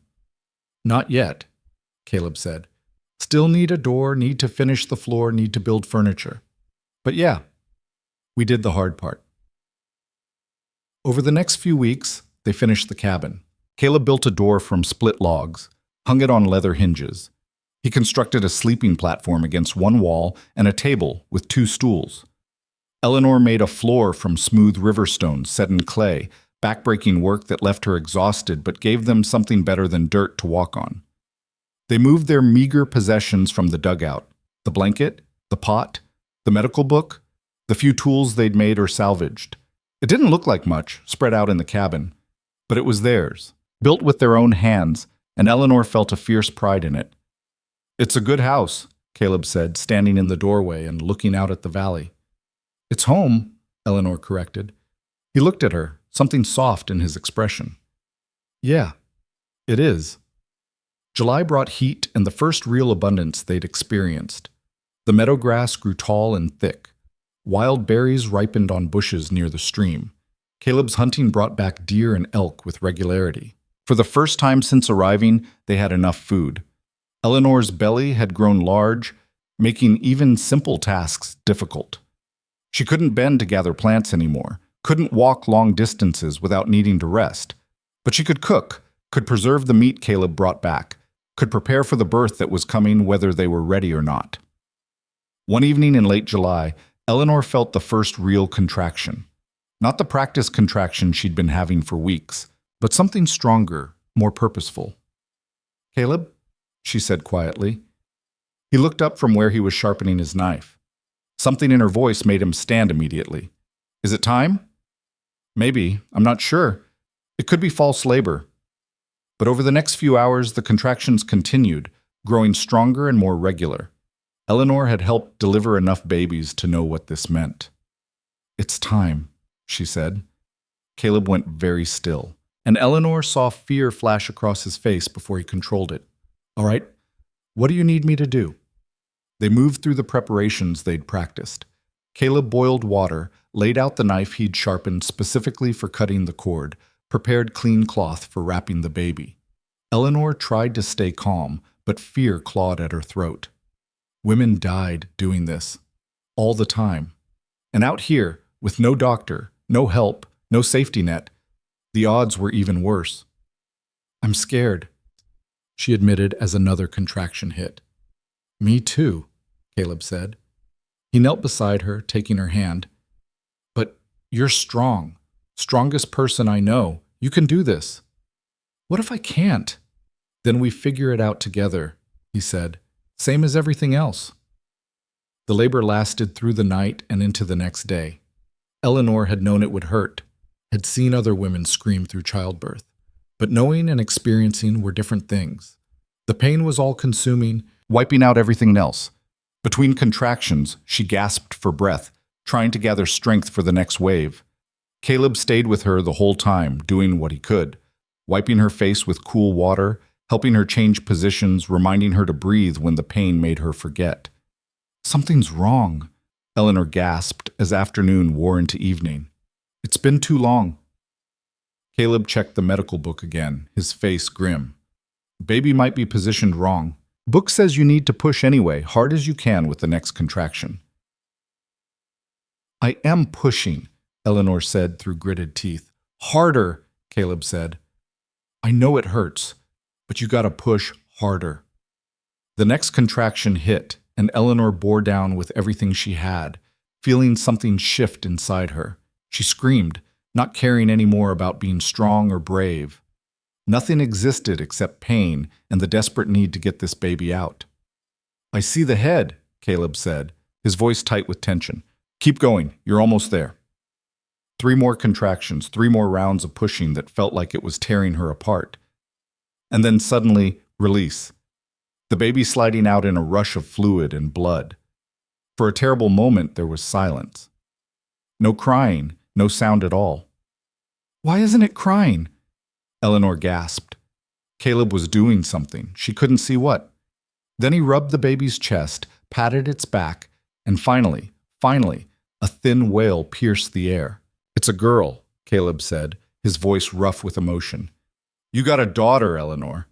He placed the baby on Eleanor's chest, still attached by the cord, tiny and covered in vernix but alive, breathing, crying. Eleanor's hands came up automatically to cradle her daughter, and she felt something fundamental shift inside her. This tiny person, red-faced and furious at being born, was theirs. She'd grown inside Eleanor's body, had survived impossible odds just by making it to birth. And now she was here, real and solid and alive. She's beautiful, Eleanor whispered, though objectively the baby wasn't beautiful at all. She was wrinkled and splotchy and looked vaguely angry, but she was alive, and that made her the most beautiful thing Eleanor had ever seen.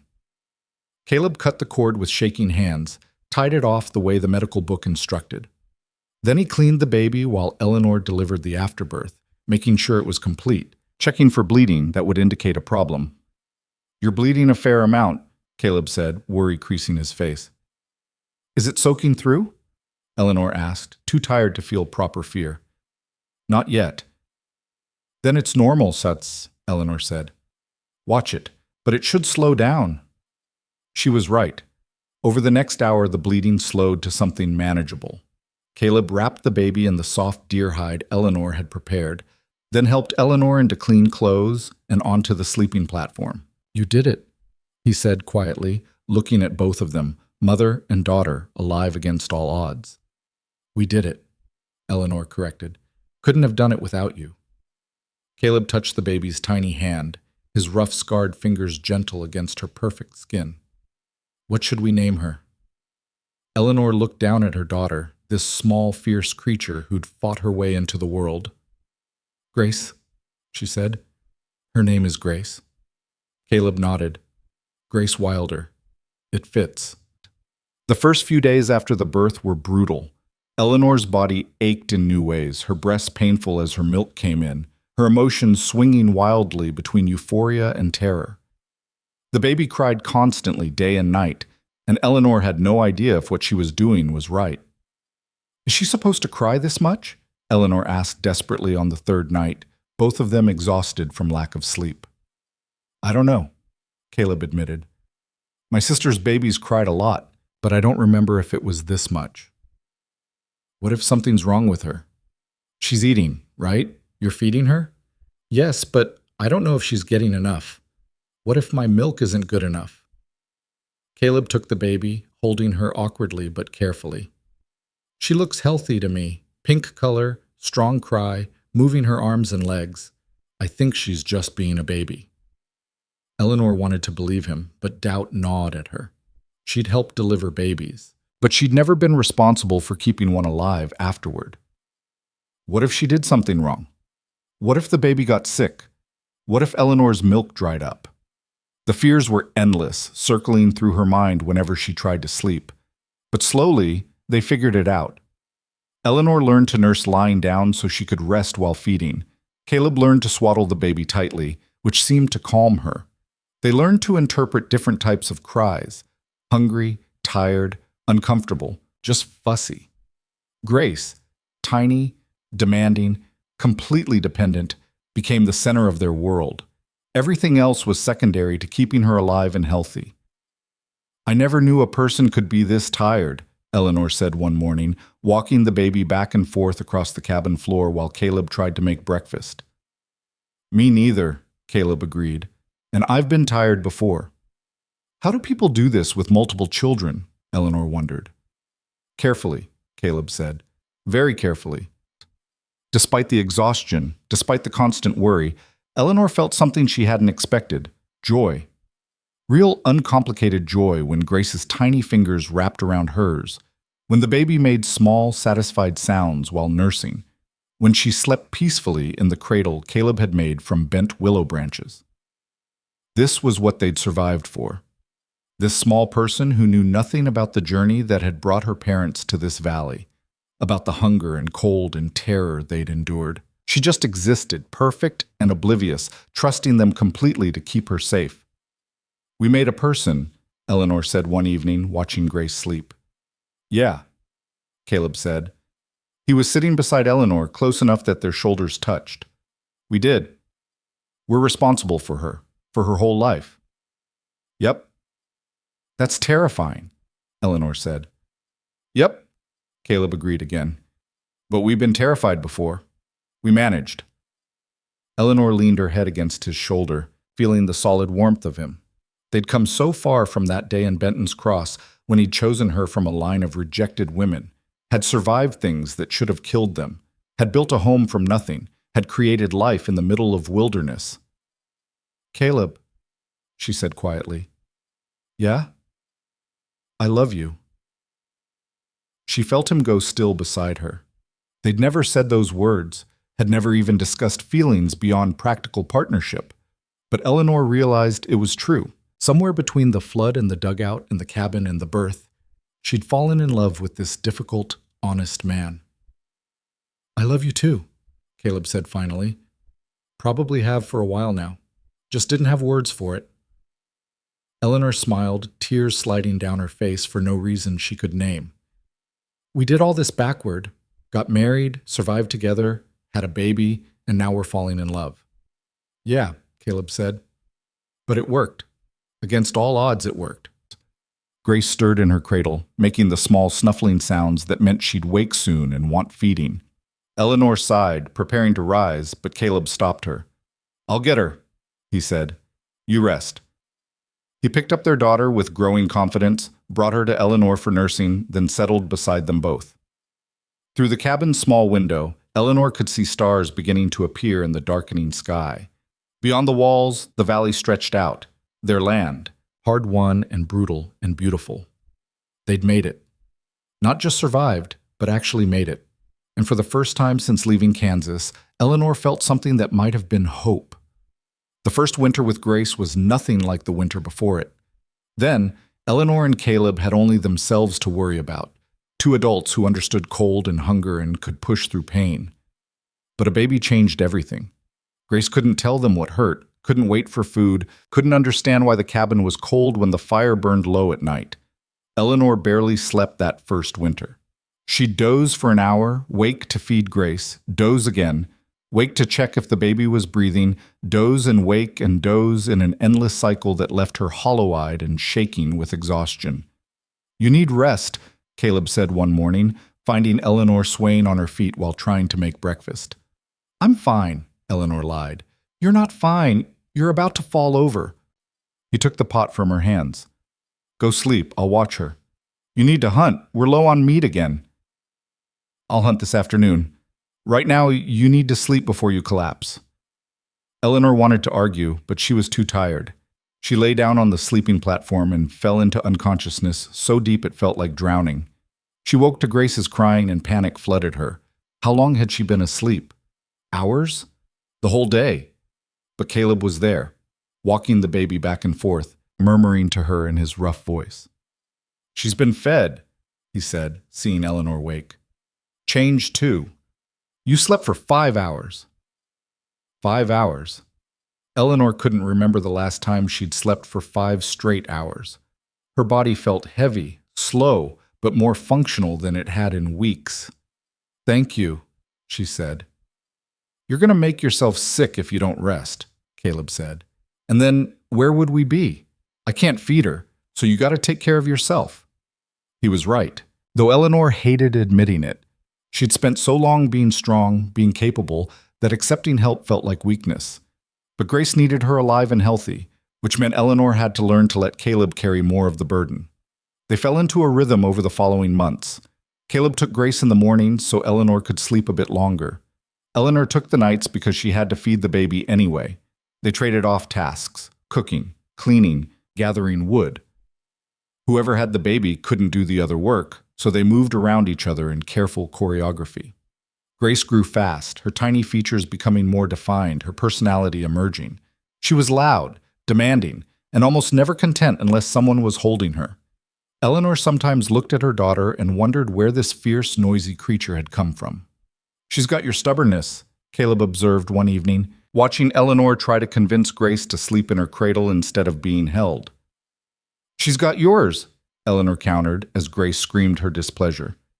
"Yeah," Caleb admitted, "poor kid didn't stand a chance."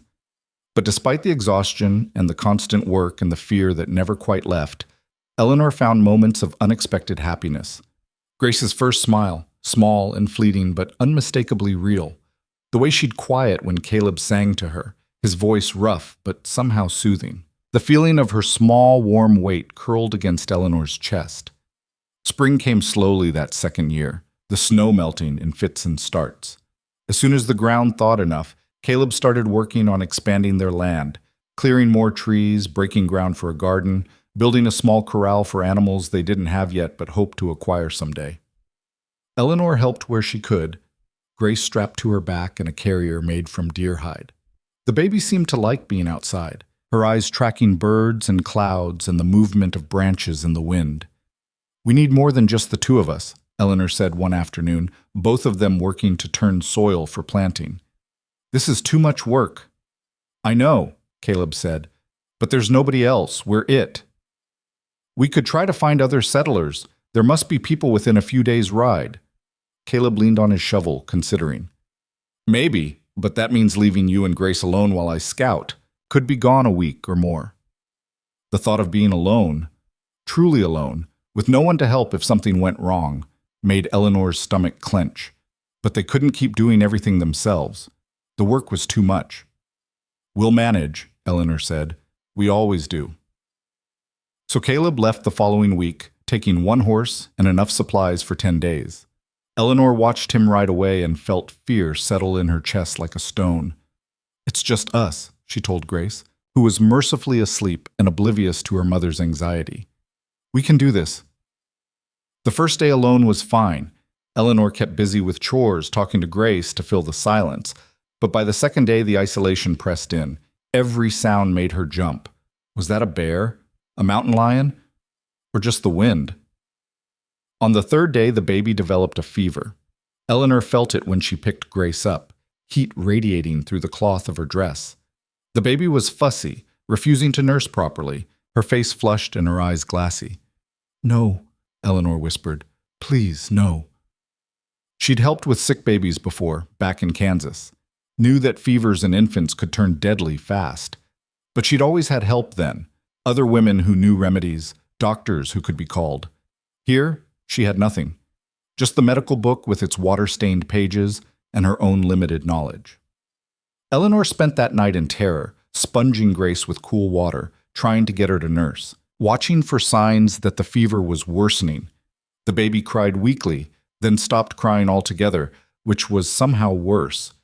"Please," Eleanor begged, though she didn't know who she was begging. "Please don't take her. I'll do anything. Just don't take her." By morning, the fever had climbed higher. Grace's skin was hot to the touch, her breathing rapid and shallow.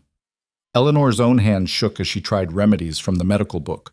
Willow bark tea, cool compresses, keeping the baby hydrated. Nothing worked. The fever kept climbing. Eleanor sat on the cabin floor, holding her daughter, and for the first time since leaving Kansas, she truly despaired. They'd survived so much. The journey, the flood, that brutal first winter, the difficult birth, but none of it mattered if Grace died. None of it meant anything. "I can't do this without you," Eleanor whispered to the baby. "I thought I was strong, but I'm not. Not strong enough for this." Grace's eyes fluttered open, unfocused and glassy. Eleanor touched her daughter's face, feeling the heat, and made a decision. She couldn't just sit here and wait. If there was any chance of help, she had to try. Eleanor packed quickly, blankets to keep Grace warm, water, what little food she could carry. She strapped the baby to her chest, climbed onto the remaining horse, and started riding. She had no clear destination, just a vague memory of Caleb mentioning that settlers might be northeast of their property. So she rode northeast, through forest and over streams, Grace burning with fever against her chest.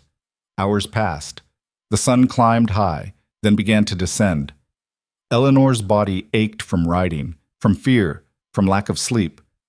But she kept going because stopping meant giving up, and she wouldn't do that. Just as despair was settling in again, she smelled smoke.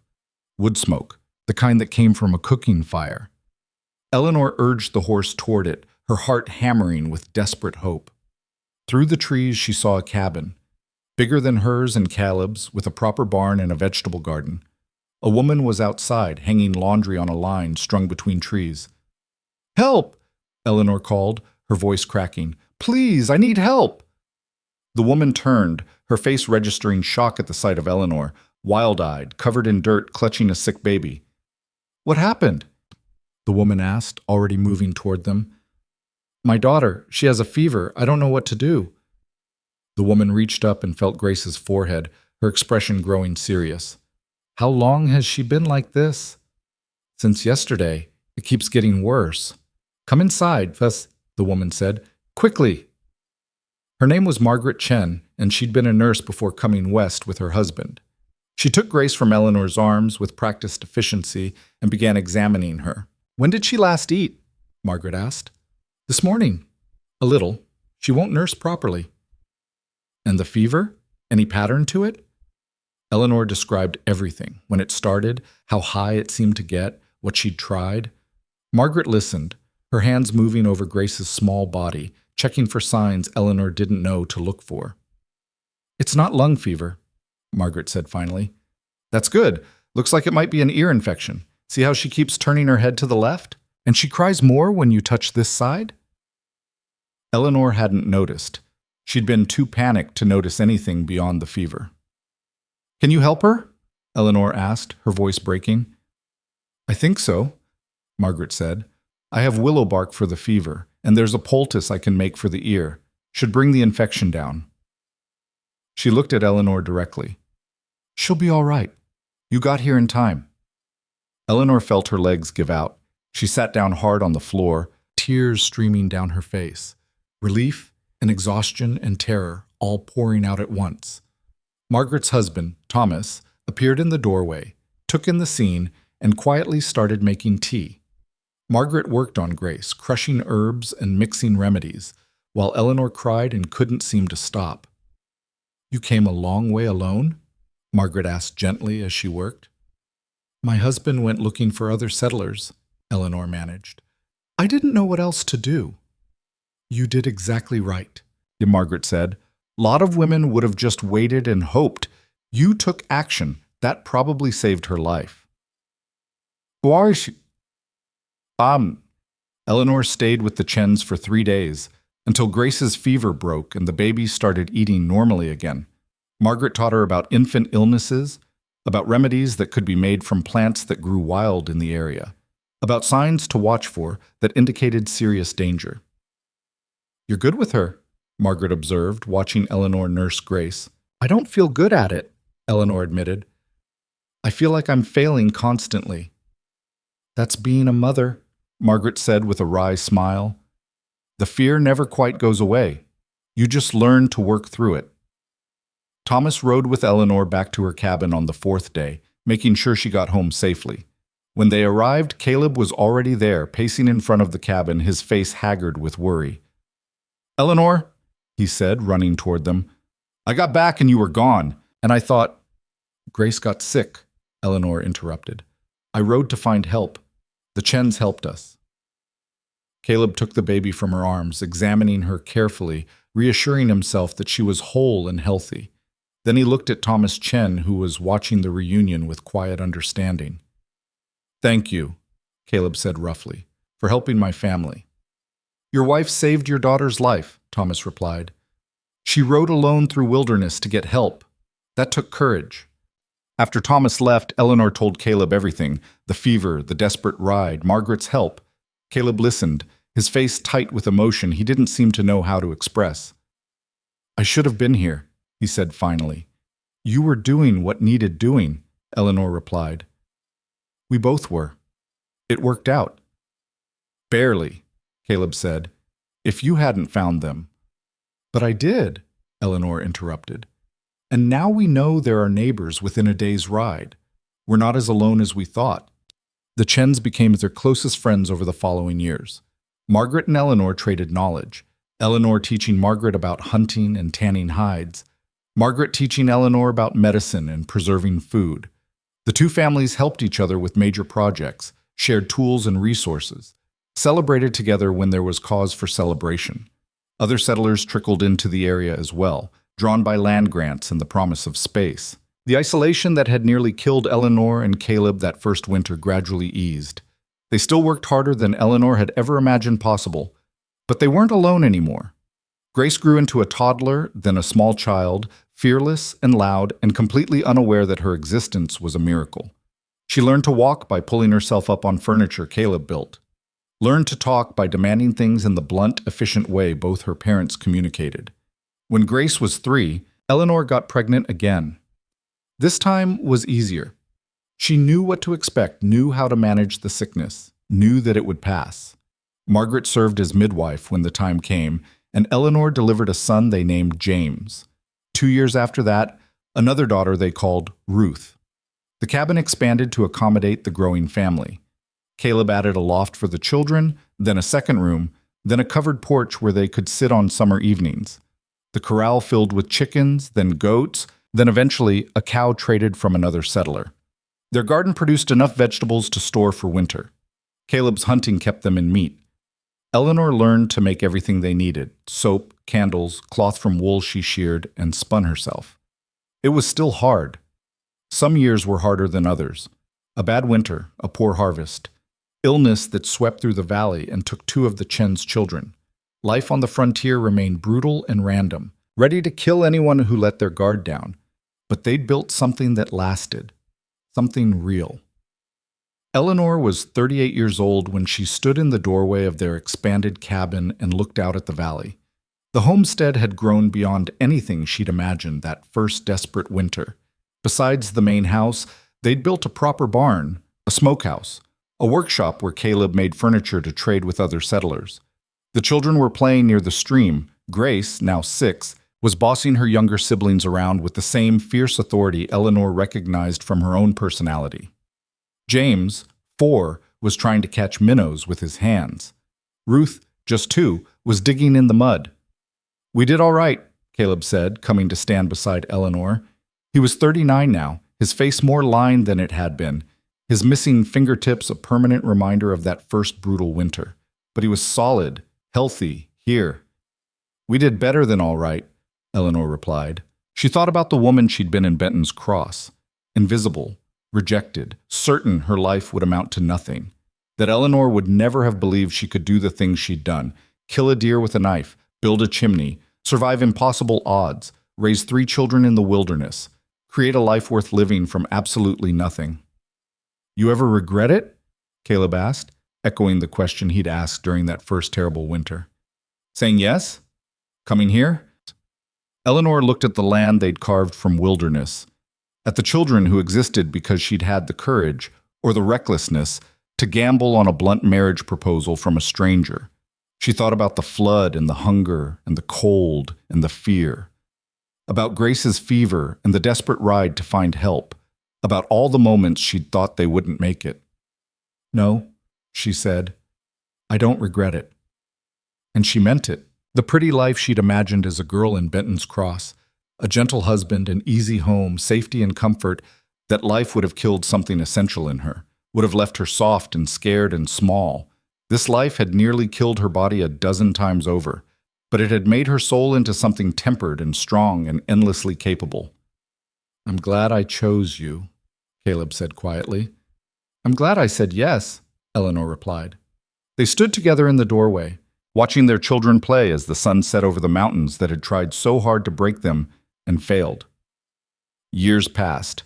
The children grew. Grace became a young woman as fierce and capable as her mother, with her father's blunt honesty and her own brand of fearlessness. She married a young man from a neighboring homestead and started building her own life, her own impossible thing. James took over more of the heavy work from Caleb, learning everything his father could teach him about survival and building and making something from nothing. Ruth grew into a quiet girl with her mother's sharp eyes and her father's stubbornness, content to spend hours learning the 1,000 small skills that kept a frontier household running. Eleanor's hair went gray, then white. Her hands became gnarled from decades of hard work. Her face lined with wrinkles earned through weather and worry and laughter. But she was here, still strong enough to matter. One evening, when Eleanor was 52 and Caleb 53, they sat on the porch and watched the sun set over land they'd owned for 20 years. The valley had grown. More homesteads, a small trading post, even talk of building a school. "We're getting old," Eleanor observed. "Yeah," Caleb agreed. His hands were stiff with arthritis, his back bent from years of hard labor. "Happens." "You ever think about what would have happened if we hadn't made it?" Eleanor asked. "If the flood had killed us, or that first winter, or any of the 100 other things that could have gone wrong?" "Sometimes," Caleb admitted. "But we did make it. That's what matters."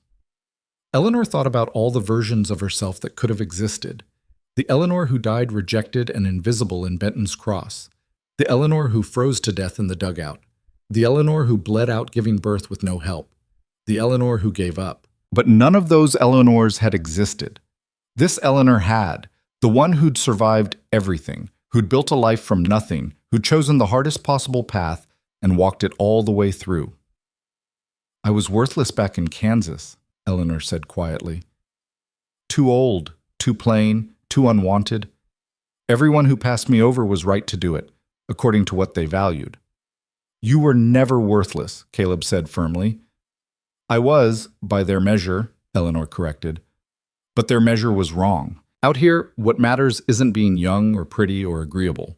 What matters is being strong enough to survive, smart enough to adapt, stubborn enough to refuse to quit. And by that measure, you're the richest woman I know," Caleb finished.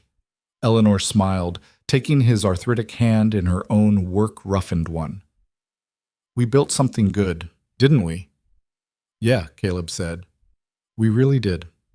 The sun sank below the mountains, painting the sky in shades of orange and purple. Somewhere inside the house, Ruth was making dinner. In the barn, James was settling the animals for the night. In a cabin a few miles away, Grace was probably putting her own children to bed. All of it, the family, the homestead, the life, had come from a single desperate choice. Eleanor saying yes when she had nothing left to lose. Caleb choosing strength over beauty, partnership over comfort. Eleanor had spent the first 32 years of her life being invisible, being rejected, being told in 1,000 small ways that she didn't matter. Then she'd spent the next 20 proving otherwise, not through words or wishes, but through sheer stubborn survival. She'd learned that worth wasn't something given by others. It was something built through choice and work and refusal to accept the story other people told about who you were supposed to be. The woman chosen last had become the woman who built everything that lasted, not because she was special or blessed or lucky, but because when life offered her the hardest possible choice, she took it. And when that choice tried to kill her, she refused to die. That was the truth Eleanor had learned in the wilderness. Not that life was fair or kind or forgiving. Life was none of those things. But life responded to strength and stubbornness and the sheer bloody-minded refusal to quit. And in the end, that was enough. Caleb squeezed her hand gently, his rough palm against hers. 20 years of shared survival compressed into that simple touch. Eleanor squeezed back, letting the moment settle around them. The mountains, the valley, the home they'd built, the family they'd raised, the impossible life they'd created from nothing but determination and honesty and work. She'd been chosen last, and she'd made it mean everything. That was her victory. That was her truth. And it was enough.